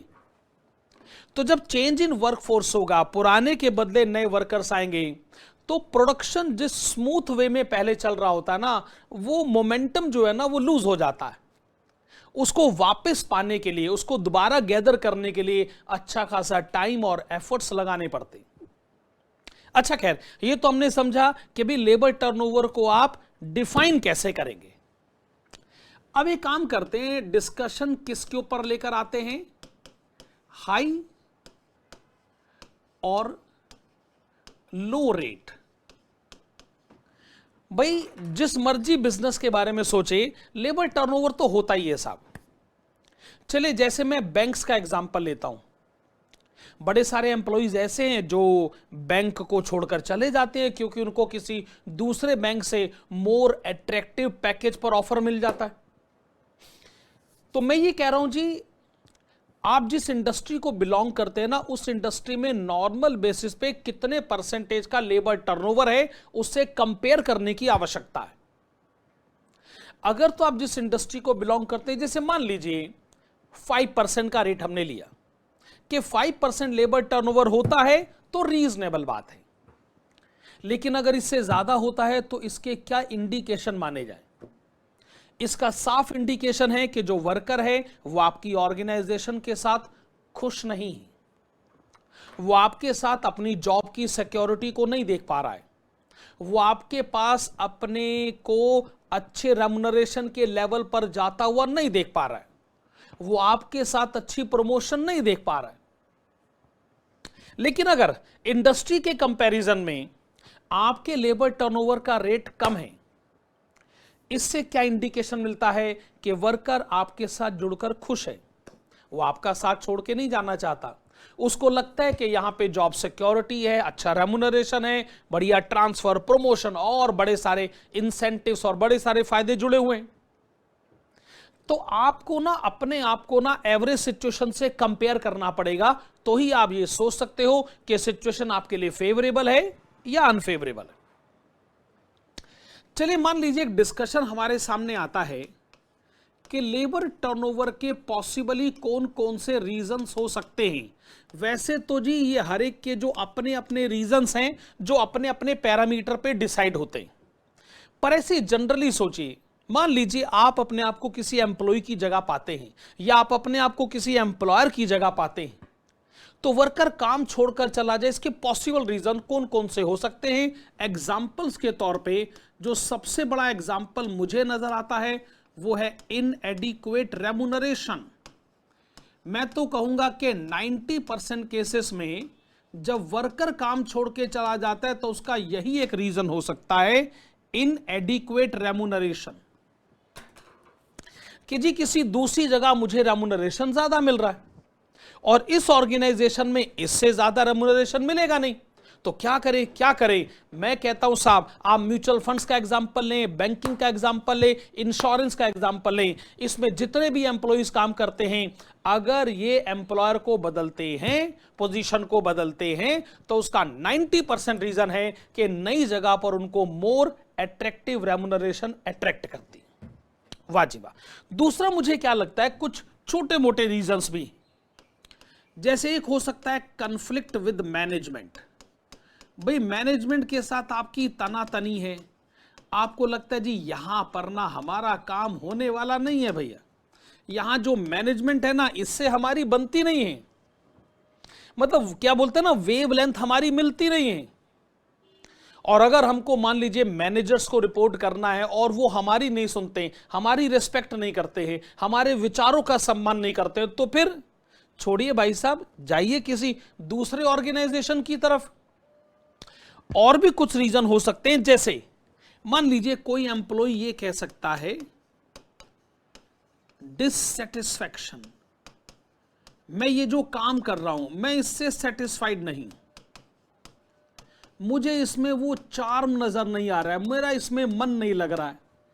तो कई बार लोगों के दिमाग में ना रेमुनरेशन एस्पेक्ट नहीं होता जी, हम तो साहब पैसे के लिए काम नहीं करते साहब, दिल के सेटिस्फेक्शन के लिए काम करते हैं। अगर हमारा दिल ही इस बात की गवाही नहीं देता तो फिर हम इस ऑर्गेनाइजेशन में क्यों रहें। ऐसे कुछ रीजन हो सकते हैं। अच्छा, कई बार मैनेजमेंट की कुछ अनरीजनेबल एक्सपेक्टेशंस भी होती हैं, जिनको आप अगर पूरा नहीं कर पाते तो आपको लगता है कि भाई इस ऑर्गेनाइजेशन को छोड़ देना ही हमारे फायदे में होगा। फिर मैं कह रहा हूं कि कौन कौन से रीजन हो सकते हैं, इसकी कोई कंप्लीट लिस्ट नहीं बनाई जा सकती है, इसकी कोई एग्जॉस्टिव लिस्ट नहीं बनाई जा सकती है। यह सब डिपेंड करता है आपके अपने इंडिविजुअल परसेप्शन के ऊपर और थॉट प्रोसेस के ऊपर। खैर चलिए, बड़ी सारी बात तो हो गई, लेकिन क्या आप इस बात को मानते हैं कि लेबर टर्नओवर एम्प्लॉयर के लिए खास तौर पे बड़ा कॉस्टली अफेयर हो सकता है, बहुत कॉस्टली अफेयर हो सकता है, वेरी कॉस्टली टू एम्प्लॉयर। अच्छा बताइए क्यों ये एम्प्लॉयर के लिए कॉस्टली क्यों हो सकता है?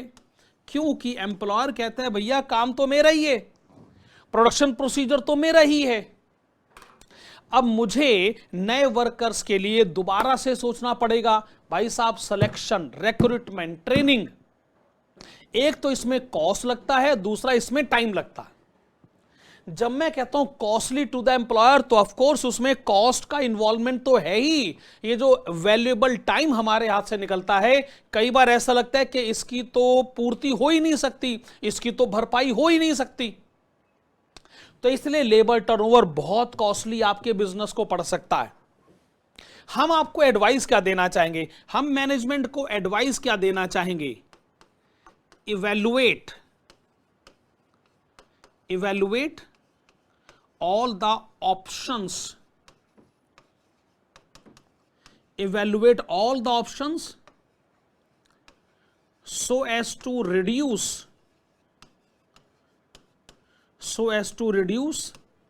the impact of labor turnover। भाई लेबर टर्नओवर को कम करने के, रिड्यूस करने के आप सारे ऑप्शंस इवैल्यूएट करें। आप सोचें कि वो प्राइम रीजन क्या है कि जिसकी वजह से आपके बिजनेस में लेबर टर्नओवर की प्रॉब्लम है। प्राइम रीजन को आइडेंटिफाई करें। वो प्राइम रीजन अगर इनएडिक्वेट रेम्युनरेशन है, जैसा कि मैं बता चुका हूं ज्यादातर केसेस में यही होता है, तो इसका मतलब वेज सिस्टम को टाइम टाइम पर दोबारा से नए स्ट्रक्चर्ड वे में इवैल्यूएट करने की आवश्यकता है। हो सकता है कई बार वर्कर्स को लगता हो कि रेम्युनरेशन टाइम पर नहीं मिलती, रेम्युनरेशन अच्छे खासे पीरियड के लिए आउटस्टैंडिंग रखी जाती है। यह बात भी आप लोग को इवैल्यूएट करनी चाहिए। मैं कहता हूं एम्प्लॉय जिन बातों से नाराज है या हमारी एक्सपेक्टेशन को पूरा नहीं कर पाता है, उन बातों को पता करिए, ढूंढिए और उनको रिमूव करिए। भाई लेबर टर्नओवर बुरी चीज है, बिजनेस में नहीं होनी चाहिए। ओके जी, लेबर टर्नओवर के इस कंसेप्ट को हम लोगों ने डील करा। अगले कंसेप्ट की तरफ बढ़ते। Next concept labour turnover ratio. जी अभी तो पढ़ा लेबर टर्नओवर, अब आ गया लेबर टर्नओवर रेशियो। देखो, जब आप फाइनेंशियल अकाउंटिंग में ग्रॉस प्रॉफिट पढ़ते हैं और नेट प्रॉफिट पढ़ते हैं, वो तो ठीक है, वो आपको ट्रेडिंग P&L अकाउंट से पता चल जाता है। लेकिन फिर रेशो एनालिसिस में आप ग्रॉस प्रॉफिट रेशो पढ़ते हैं और नेट प्रॉफिट रेशो पढ़ते हैं, वो एक सेपरेट स्टडी हुई कि नहीं हुई। उसी तरीके से लेबर टर्नओवर के ऊपर डिस्कशन करना और लेबर टर्नओवर रेशो पे डिस्कशन करना, ये दो सेपरेट मैटर हैं जी। हाँ, कनेक्टेड भी हैं लेकिन फिर भी अपने आप में सेपरेट है। अच्छा, लेबर टर्नओवर रेशो को आप कैसे डिफाइन करेंगे? वेल, आप कुछ यूं कहेंगे कि जब लेबर टर्नओवर की जो प्रॉब्लम है, अच्छा, लेबर टर्नओवर अपने आप में एक प्रॉब्लम है कि नहीं, पहले आप इस बात को मानिए। लेबर टर्नओवर प्रॉब्लम है? हां जी है। जो लेबर टर्नओवर की प्रॉब्लम है, जब हम इसको परसेंटेज के कंटेक्स्ट में डिफाइन करने लगते हैं तो उसको कहा जाता है लेबर टर्नओवर रेशियो या लेबर टर्नओवर रेट। वाजिब। कोई अगर ऑर्गेनाइजेशन ये कहे कि भी हमारे बिजनेस में लेबर टर्नओवर रेट है 10%, तो ये बताना चाहता है कि जो वर्कर काम छोड़ के चला जाता है या हम जो वर्कर को निकाल देते हैं और प्रोडक्शन पीछे से रुक जाता है, ये जो प्रॉब्लम है ना, ये प्रॉब्लम है 10%। 90% वर्कर सेटिस्फाइड हैं, ना वो काम छोड़कर जाते हैं ना हम उनको निकालते हैं, लेकिन 10% डिससेटिस्फैक्शन लेवल को रिप्रेजेंट करता है। ऑफ कोर्स आप इसको कंपेयर करोगे और कंपेयर करके आपको ऐसा लगेगा कि आपकी ऑर्गेनाइजेशन में लेबर टर्नओवर का रेट या हाई है या लो है। भाई अगर इंडस्ट्री का पैरामीटर है 8%, लेट अस अज्यूम, लेकिन हमारे बिजनेस में लेबर टर्नओवर की प्रॉब्लम है 10%, तो इससे आपको क्या इंडिकेशन मिलेगा? ये है dissatisfaction level of workers. This is dissatisfaction level of workers. Workers का अनरेस्ट भी इससे रिप्रेजेंट होता है। वर्कर्स आपसे बिल्कुल भी सेटिस्फाइड नहीं, यानी आपकी ऑर्गेनाइजेशन में यह प्रॉब्लम बड़े लेवल पर है। इसको जल्दी से जल्दी करेक्ट करने की रिक्वायरमेंट है। या फिर अगर मैं पॉइंट नंबर 3 में आपको लेकर आऊं, अगर आप जब लेबर टर्नओवर रेट अपनी ऑर्गेनाइजेशन का पता करते हैं तो वो इंडस्ट्री के कंपैरिजन में लो रेट पर आता है, तो इसका मैं क्या मतलब निकालूं? भाई साहब, इसका मतलब आपके बिजनेस में एम्प्लॉइज का सेटिस्फैक्शन लेवल इंडस्ट्री के कंपैरिजन में ज्यादा है। भाई आप खुश हो जाइए, आपको लगेगा कि बहुत अच्छी कंडीशन है ये, तो इसका मतलब वो सेटिस्फैक्शन लेवल को रिप्रेजेंट करता है। इससे पता चलता है कि आपने जो पॉलिसीज अडॉप्ट कर रखी हैं वर्कर को वेजेस देने के रिलेशन में या ट्रांसफर प्रमोशन के रिलेशन में या फिर वर्कर की जॉब सिक्योरिटी के रिलेशन में, वो सारी की सारी जो स्कीम्स हैं वो आपको फ्रूटफुल रिजल्ट दे रही। और अगर एम्प्लॉइज जी लगाकर, मन लगाकर बिजनेस में आपके साथ काम करते हैं तो देखिएगा कि आपका प्रोडक्शन कैसे आगे बढ़ेगा, प्रोडक्शन आगे बढ़ेगा, सेल आगे बढ़ेगी, प्रॉफिट आगे बढ़ेगा। तो इसका मतलब लेबर टर्नओवर रेशो कम है, लेबर टर्नओवर रेट कम है, यह आपके बिजनेस के लिए बहुत ही फेवरेबल इंडिकेशन है। ठीक बात है जी। अब एक चौथा पॉइंट है कि लेबर टर्नओवर रेशो कैलकुलेट कैसे किया जाता है। ओके, इसके हमारे पास टोटल 3 मेथड्स हैं। इसके पहले मेथड को कहा जाता है सेपरेशन मेथड। इसके पहले मेथड को कहा जाता है सेपरेशन मेथड। सेपरेशन मेथड की पॉलिसी यह है कि आप यह पता करें कि कितने एम्प्लॉइज आपसे सेपरेट हो गए, कितने एम्प्लॉइज आपसे अलग हो गए। अच्छा, जब मैं कहता हूं अलग हो गए, इसका मतलब है भले वो अपनी मर्जी से काम छोड़कर चले गए हो या आपने उनको काम से निकाल दिया, जो भी है, अब वो आपके साथ जुड़े हुए नहीं है। अगर आपको यह पता चल जाए कि कितने एम्प्लॉइज अब आपसे सेपरेट हो चुके हैं, अगर मैं उसको डिवाइड कर दूं किससे? एवरेज नंबर ऑफ एम्प्लॉइज से, तो ऑब्वियस सी बात है अगर मैं 100 से मल्टीप्लाई करता हूं तो मेरे पास एक परसेंटेज की फिगर आएगी। एक एग्जांपल लेते हैं कि जैसे मान लीजिए आपकी ऑर्गेनाइजेशन में ऑन एन एवरेज 500 एम्प्लॉइज हैं, ऑन एन एवरेज, और जो एम्प्लॉइज सेपरेट हुए हैं वो हैं 50। तो जब आप इसको परसेंटेज में कैलकुलेट करेंगे तो 10% आ गया। तो मैनेजमेंट को पता चल गया कि 10% वर्कर्स आपसे सेपरेट हो गए।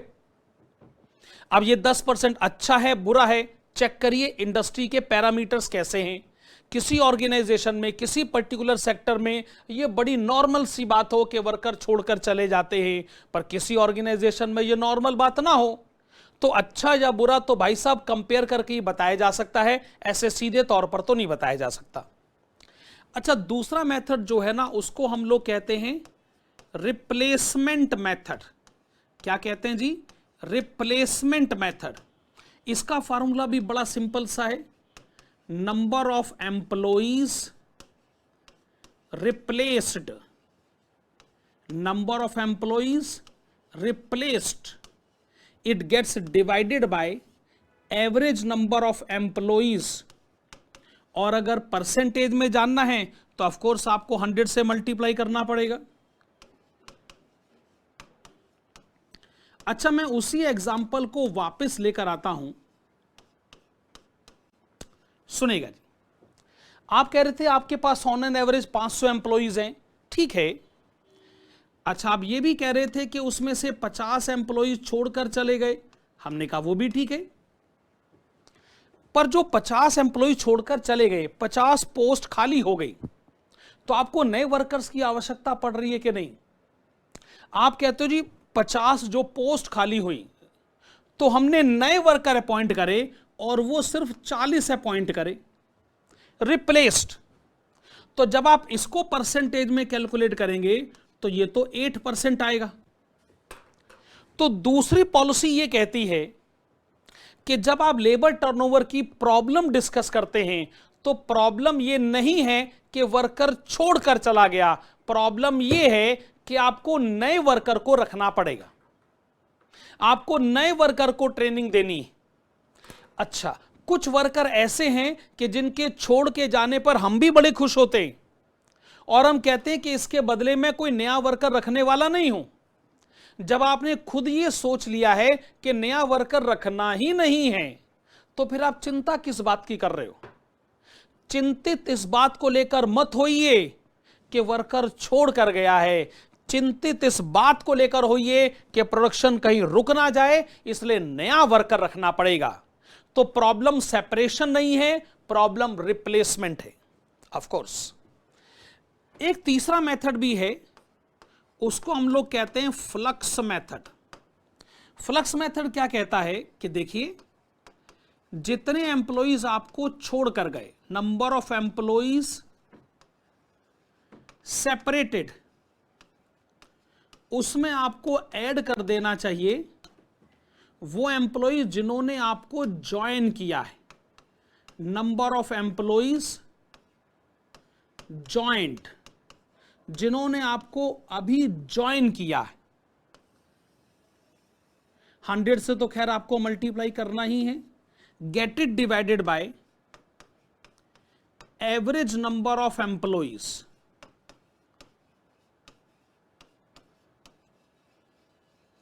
ओके, बेसिकली आप क्या कहते हैं कि इसमें सेपरेटेड एम्प्लॉइज तो हैं ही, साथ में जो नए एम्प्लॉइज आपके साथ आ गए हैं। अब एक सवाल ये उठेगा, ये नंबर ऑफ एम्प्लॉइज ज्वाइंट से आपका क्या मतलब है? सुनेगा, जब आप कहते हो नंबर ऑफ एम्प्लॉइज ज्वाइंट, तो बेसिकली इसका मतलब है number of employees replaced plus additional recruitment, additional recruitment due to expansion of business। यानी कितने एम्प्लॉइज आपको नए, देखो जो आपको पहले एम्प्लॉय छोड़ कर गए थे वो हो गए सेपरेटेड, वो पोस्ट हो गई खाली, आपको उसके बदले नए वर्कर्स को रखना पड़ गया, वो तो हो गए रिप्लेस्ड। प्लस आप अपने बिजनेस को एक्सपेंड कर रहे हैं, उसके लिए आपको नए एम्प्लॉइज चाहिए, तो जो नया रिक्रूटमेंट आपको करना पड़ेगा वो आप यहां पे जैसे ही ऐड करते हैं आपको एम्प्लॉइज ज्वाइंट पता चल जाएंगे। और ये जो फ्लक्स मेथड है, ये फ्लक्स मेथड कहता है कि जितने भी एम्प्लॉइज आपको ज्वाइन करे हैं हम उसके बेस को कंसीडर करना चाहेंगे। ऐसा हो सकता है कि आपके बिजनेस में कोई नया रिक्रूटमेंट ना हो, आप बिजनेस को एक्सपेंड नहीं कर रहे, तो फिर एडिशनल रिक्रूटमेंट नहीं होगा, तो जो नंबर ऑफ एम्प्लॉइज ज्वाइंट हैं वो और कुछ नहीं, एम्प्लॉइज रिप्लेस के इक्वल मान लिए जाएंगे। ओके, ये हम लोगों ने क्या पढ़ा? Labour turnover ratio. अब मैं यहां से आपका ध्यान ले आता हूं एक अगले कंसेप्ट की तरफ, और वो जो अगला कंसेप्ट है वो लेबर में बहुत इंपॉर्टेंट माना गया है, उसका नाम है ओवर टाइम। आइए बढ़ते हैं ओवर टाइम के कंसेप्ट की तरफ। ओवर टाइम, देखिए आइए पहले ओवर टाइम को डिफाइन करते हैं। देखो भी, जब भी वर्कर को अपॉइंट किया जाता ना, तो कुछ टर्म्स एंड कंडीशंस हैं जो डिसाइड होती हैं। उसमें लिखा जाता है कि भैया के वर्कर को एक दिन में इतने घंटे काम करना पड़ेगा, या फिर कुल मिलाकर ये कुछ कंडीशंस हैं। जब हम आपके टाइमिंग्स को डिसाइड करते हैं तो कई बार वर्कर से उससे ज्यादा काम करवाया जाता है। नॉर्मल टाइम से ज्यादा जब भी काम करवाया जाएगा तो इसका मतलब यह है कि आपको वर्कर को कुछ एक्स्ट्रा अमाउंट पे करना पड़ेगा, और वो भी वर्कर तभी काम करेगा अगर वो उसके लिए राजी है। तो आप ओवर टाइम को कैसे डिफाइन करेंगे? Well, very simple. Working time more than standard time fixed for working। चलिए ठीक है, ओवर टाइम की बड़ी सिंपल सी डेफिनेशन है। पॉइंट नंबर 2 में आइए, हम इसके जरा लीगल पोजीशन के बारे में बात कर लेते हैं। देखो जी, अगर मैं लीगल पोजीशन भी लेकर आता हूं, अगर मैं फैक्ट्रीज एक्ट के बारे में भी आपसे बात करूं, भाई अगर एक दिन में वर्कर 9 घंटे से ज्यादा काम करे या एक हफ्ते में 48 आवर से ज्यादा वर्क करे, तो लीगल पोजीशन ये है कि भाई आपको ओवर टाइम की पेमेंट करनी पड़ेगी वर्कर को। भाई वैसे तो ओवर टाइम की पेमेंट डबल रेट पर होती है, लेकिन मैं ये कह रहा हूं अगर कोई लीगल पोजीशन नहीं भी होती तो भी ये जनरल टेंडेंसी है कि वर्कर को जो वेजेस दी जाएंगी ओवर टाइम पीरियड के दौरान वो नॉर्मल वेज रेट के कंपैरिजन में ज्यादा होनी ही चाहिए। अच्छा, फिर अब हम इसके कॉस्ट अकाउंटिंग ट्रीटमेंट पर आते हैं। कॉस्ट अकाउंटिंग ट्रीटमेंट इस बात पे डिपेंड करेगा कि आखिरकार ओवर टाइम की सिचुएशन आई क्यों है। ओवर टाइम की सिचुएशन आई क्यों है, मैं वो पॉसिबल सिचुएशंस आपके सामने लेकर आना चाहूंगा। देखो, हो सकता है पहली पॉसिबिलिटी तो ये है कि कस्टमर ही इसके लिए रेस्पॉन्सिबल हो। पहली सिचुएशन कस्टमर ही रेस्पॉन्सिबल है। मतलब हमारे बिजनेस में वैसे तो ओवर टाइम नहीं होता है, काम देर तक काम नहीं होता है, पर कभी कस्टमर आ गया, कहता है जी मैं बहुत परेशानी में हूं, मैं बहुत जल्दबाजी में हूं, मुझे ये काम चाहिए और जल्दी चाहिए, इतने दिनों में चाहिए। हमने कहा देखो जी वैसे तो हमारे यहां ओवर टाइम होता नहीं, लेकिन चूंकि आप कह रहे हैं, हम अपने वर्कर से बात करके देख लेते हैं।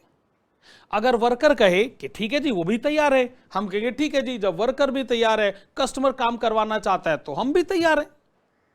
अगर कस्टमर की रिक्वेस्ट पर ओवर टाइम काम होता है और हमें अपने वर्कर को हायर रेट पर पेमेंट करनी पड़ती है, तो वो higher wages as it is अपने कस्टमर से रिकवर करने का हमारा भी तो राइट बनता है। अच्छा, लेकिन अगर आप इस केस को थोड़ा सा अलग करें कि कस्टमर ने स्पेसिफिकली कहा है, अब आप आइए बाकी सिचुएशन की तरफ। जो बाकी सिचुएशन है ना, मेरे हिसाब से उसमें एक नॉर्मल सिचुएशन हो सकती है और दूसरी एबनॉर्मल। नॉर्मल सिचुएशन यानी आपके बिजनेस में ये होता है, आपके बिजनेस में देर तक काम होता है, आपका सीजनल बिजनेस है या किसी खास पर्टिकुलर सीजन पर वर्कर से देर तक काम करवाया जाता है। इसका मतलब ये कोई बड़ी बात नहीं है, घड़ी देखकर काम नहीं होता भाई साहब, काम हो रहा है तो काम हो रहा है। अब जब हम वर्कर को वेजेस हायर रेट पर पे करेंगे तो वो हायर रेट की वेजेस कस्टमर से रिकवर करने का हमारा राइट बनेगा, और तब हम ये रिकवरी कोई एक कस्टमर से नहीं करेंगे, तब हम वो रिकवरी सभी कस्टमर से करेंगे। जो बड़ी वेजेस हैं, जो टोटल वेजेस हैं, हम उसको टोटल क्वांटिटी से डिवाइड करेंगे। इससे हमारा एवरेज कॉस्ट पर यूनिट बढ़ेगा और बढ़ा हुआ एवरेज कॉस्ट पर यूनिट फिर हम कस्टमर से रिकवर करेंगे। तो मैं ये कह सकता हूं कि अगर नॉर्मल ये सिचुएशन है तो ये रिकवरी फ्रॉम ऑल कस्टमर्स होगी, रिकवरी फ्रॉम ऑल कस्टमर्स। अगर किसी एक पर्टिकुलर कस्टमर की वजह से ओवर टाइम है, आप इसको ऐसे सोचिए, पर्टिकुलर कस्टमर की वजह से ओवर टाइम है तो पर्टिकुलर कस्टमर से रिकवरी करी जाए। लेकिन अगर ये बिजनेस का नॉर्मल फीचर है तो ये रिकवरी फिर सभी कस्टमर से होगी, कॉस्ट में ऐड कर दिया जाएगा, सेलिंग प्राइस भी ऐड किया जाएगा, एवरेज बेसिस पे ये रिकवरी सभी कस्टमर से रिकवर कर ली जाएगी। अच्छा, लास्ट में ऑफ कोर्स अगर एबनॉर्मल रीजंस आ जाते तो आप जानते हो कि एबनॉर्मल रीजन में तो हमारे पास एक ही स्टेटमेंट है कि ये आपको सेल्फ एब्जॉर्ब करना ही पड़ेगा। प्रॉफिट एंड लॉस अकाउंट बनाए, उसमें चार्ज कर लीजिएगा, आप अपना प्रॉफिट कम कर लें, यानी कस्टमर से रिकवरी आप नहीं कर सकते। ओके, आप इस बात को भी स्वीकार करें कि ओवर टाइम की सिचुएशन को ना कंट्रोल करने की बड़ी आवश्यकता है। कंट्रोल करने की आवश्यकता क्यों है? देखो ऐसा है, वर्कर्स जो है ना, हो सकता है ओवर टाइम की सिचुएशन को मैनिपुलेट करें। वर्कर्स को यह लग सकता है कि अगर हम देर तक काम करेंगे तो हमको वेजेस हायर रेट पर मिलेगी, तो जानबूझकर वर्कर जो नॉर्मल वर्किंग आवर्स हैं उसमें अपनी स्पीड को कम कर सकता है। वर्कर को लग सकता है स्पीड कम कर दो, आराम से काम करो, हल्की रफ्तार में काम करो, काम पूरा होगा नहीं। दिन के आखिर में एम्प्लॉयर कहेगा अरे काम तो हुआ नहीं, अब तो देर तक काम करना पड़ेगा। इसका मतलब देर तक काम करना जो है ना, वो असल में ओरिजिनली वो आपके ऑर्गेनाइजेशन के स्ट्रक्चर में नहीं था, लेकिन वर्कर इस सिचुएशन को मैनिपुलेट कर सकता। तो हमें भी इस मैनिपुलेशन प्रैक्टिस जो है इसका कोई तोड़ तो निकालना पड़ेगा। हम क्या करेंगे? हम एक लिमिट डिसाइड करेंगे। हम एक लिमिट डिसाइड करेंगे कि कितना ओवर टाइम मैक्सिमम हो सकता है। और वैसे भी हम नहीं चाहते कि देर तक काम करवाने की वजह से वर्कर की हेल्थ पर भी बुरा असर पड़े। और जब तक हमारी बिजनेस का कोई ऑथोराइज्ड पर्सन उस ओवर टाइम को अप्रूव ना करे, तब तक हम ओवर टाइम की सिचुएशन तक पहुंचेंगे ही नहीं। एक लिमिट डिसाइड होगी, दूसरा कोई कॉम्पिटेंट पर्सन इस ओवर टाइम की सिचुएशन को अप्रूव करेगा, और एक स्टेटमेंट बनाई जानी चाहिए जिस स्टेटमेंट में इन सवालों के जवाब होने चाहिए। Why and how much.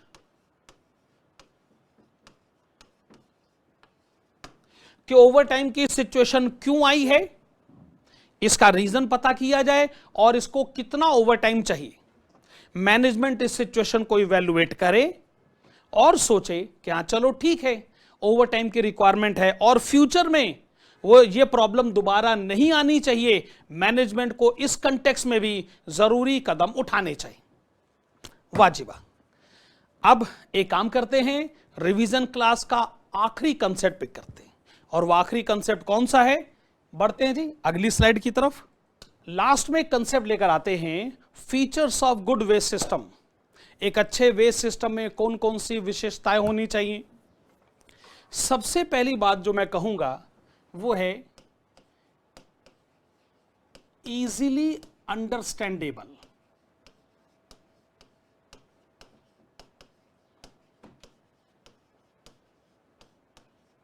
देखिए, आपको इस बात को नहीं भूलना चाहिए कि वर्कफोर्स जिस पॉपुलेशन को रिप्रेजेंट करती है, कई बार वो पॉपुलेशन हो सकता है ज्यादा पढ़ी लिखी ना हो। अगर आप बहुत ज्यादा कॉम्प्लिकेटेड या कॉम्प्रिहेंसिव वेस्ट सिस्टम बनाएंगे और वो पॉपुलेशन को समझ में नहीं आया, तो वो यही सोचेंगे कि जानबूझ के ऐसा सिस्टम बनाया गया है जो हम गरीब लोगों को या अनपढ़ लोगों को समझ में ना आए। अगर उनको समझ में नहीं आया ना, तो उनका आपके ऊपर विश्वास नहीं जागेगा, उनको लगेगा कि उनका एक्सप्लॉयटेशन होता है। तो वेस्ट सिस्टम जितना ज्यादा सिंपल होगा, पॉपुलेशन एट लार्ज उसको उतना ज्यादा एक्सेप्ट करेगी, और आपके साथ उनका अटैचमेंट की जो फीलिंग है वो उतनी ज्यादा स्ट्रांग होगी।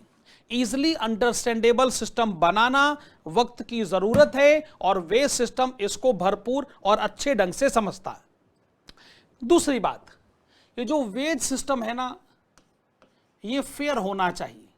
और जब मैं कहता हूं फेयर, तो इसका मतलब ये है कि पहली बात कि एम्प्लॉइज को तो ये लगना ही चाहिए कि हाँ वेज सिस्टम एकदम सही है, जायज है, परफेक्ट है। मैं कहता हूं एम्प्लॉयर को भी ये लगना चाहिए कि जो वेजेस मैं एम्प्लॉइज को दे रहा हूं वो सही है। दोनों को लगना चाहिए ये सही है। एम्प्लॉइज को लगना चाहिए सही है, जो काम मैंने करा मुझे उसके पैसे मिले। एम्प्लॉयर को लगना चाहिए कि जो काम वर्कर से करवाया गया मैंने उसी के पैसे दिए। किसी को भी ऐसा नहीं लगना चाहिए कि साहब कि मेरे साथ इंसाफ नहीं हुआ है। फेयर सिस्टम आप अडॉप्ट करें, जितना फेयर सिस्टम होगा दोनों को लगेगा कि उनके लिए ये विन विन सिचुएशन है। ओके, ऐसा सिस्टम लेकर आए जो इंश्योर करे, क्या इंश्योर करे? मोर वेजेस टू एफिशिएंट वर्कर्स। क्या लिखा आपने? मोर वेजेस टू एफिशिएंट वर्कर्स। और ऐसा सिस्टम आप लेकर आए जो इंश्योर करे क्या? एनकरेजमेंट। किसका encouragement? Encouragement to inefficient workers. जो इनएफिशिएंट वर्कर्स हैं उनको अच्छा खासा एनकरेजमेंट मिलना चाहिए कि अरे भाई, अगर हम भी अपने आप को सुधारे, हम भी एफिशिएंट वर्कर का टैग हासिल कर सकते हैं, हमें भी वो एडवांटेजेस हो सकते हैं। एफिशिएंट वर्कर को रिवॉर्ड देना जितना जरूरी है उतना ही जरूरी यह भी है कि इनएफिशिएंट वर्कर को मोटिवेशन मिलना चाहिए, उनको भरपूर एनकरेजमेंट दिया जाना चाहिए ताकि वो फ्यूचर में एफिशिएंसी लेवल को गेन कर सके।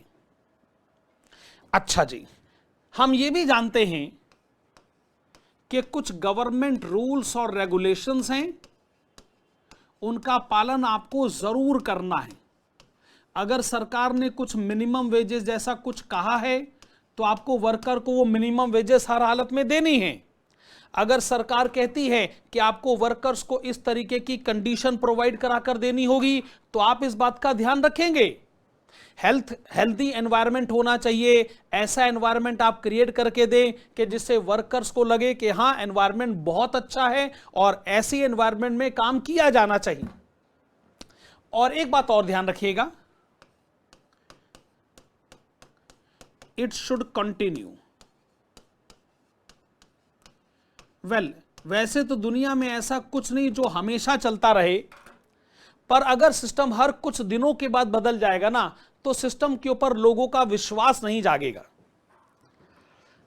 हमारा इंस्टीट्यूट भी तो अपना सिलेबस 10 साल के बाद बदलता ही है ना, लेकिन 10 साल एक अच्छा खासा पीरियड भी तो है और 10 साल तक सिस्टम चला है, इसका मतलब उस सिस्टम में मजबूती है। अगर ये सिस्टम हर 2 साल के बाद बदल दिया जाए तो स्टूडेंट ये सोचेगा कि जब इंस्टीट्यूट को अपने सिलेबस पर विश्वास नहीं तो हम कैसे विश्वास कर सकते हैं। मेरे प्यारे बच्चों, कुल मिलाकर लेबर कॉस्ट के ये कुछ रिवीजन के कंसेप्ट से जो हमने एक छोटी सी क्लास में डिस्कस करें। बाकी आप जानते हैं कि मेन क्लास जो थी हमारी वो इतने सारे प्रैक्टिकल क्वेश्चंस और थ्योरी के नोट से भरी पड़ी थी। ये रिविजरी क्लास सिर्फ एक हल्का सा सपोर्ट है। मेन क्लासेस का ये जो सपोर्ट है, इसका तरीका और ऑब्जेक्टिव सिर्फ यही है कि ये जो रिविजरी क्लास है अगर आपके नंबर में कुछ इंक्रीज करने में कामयाब हो जाए तो हमको लगेगा कि हमने भी कुछ सफलता हासिल करी। मिलेंगे अब हम लोग अगली रिविजरी क्लास में। तब तक मेरी तरफ से good bye, thank you, take care.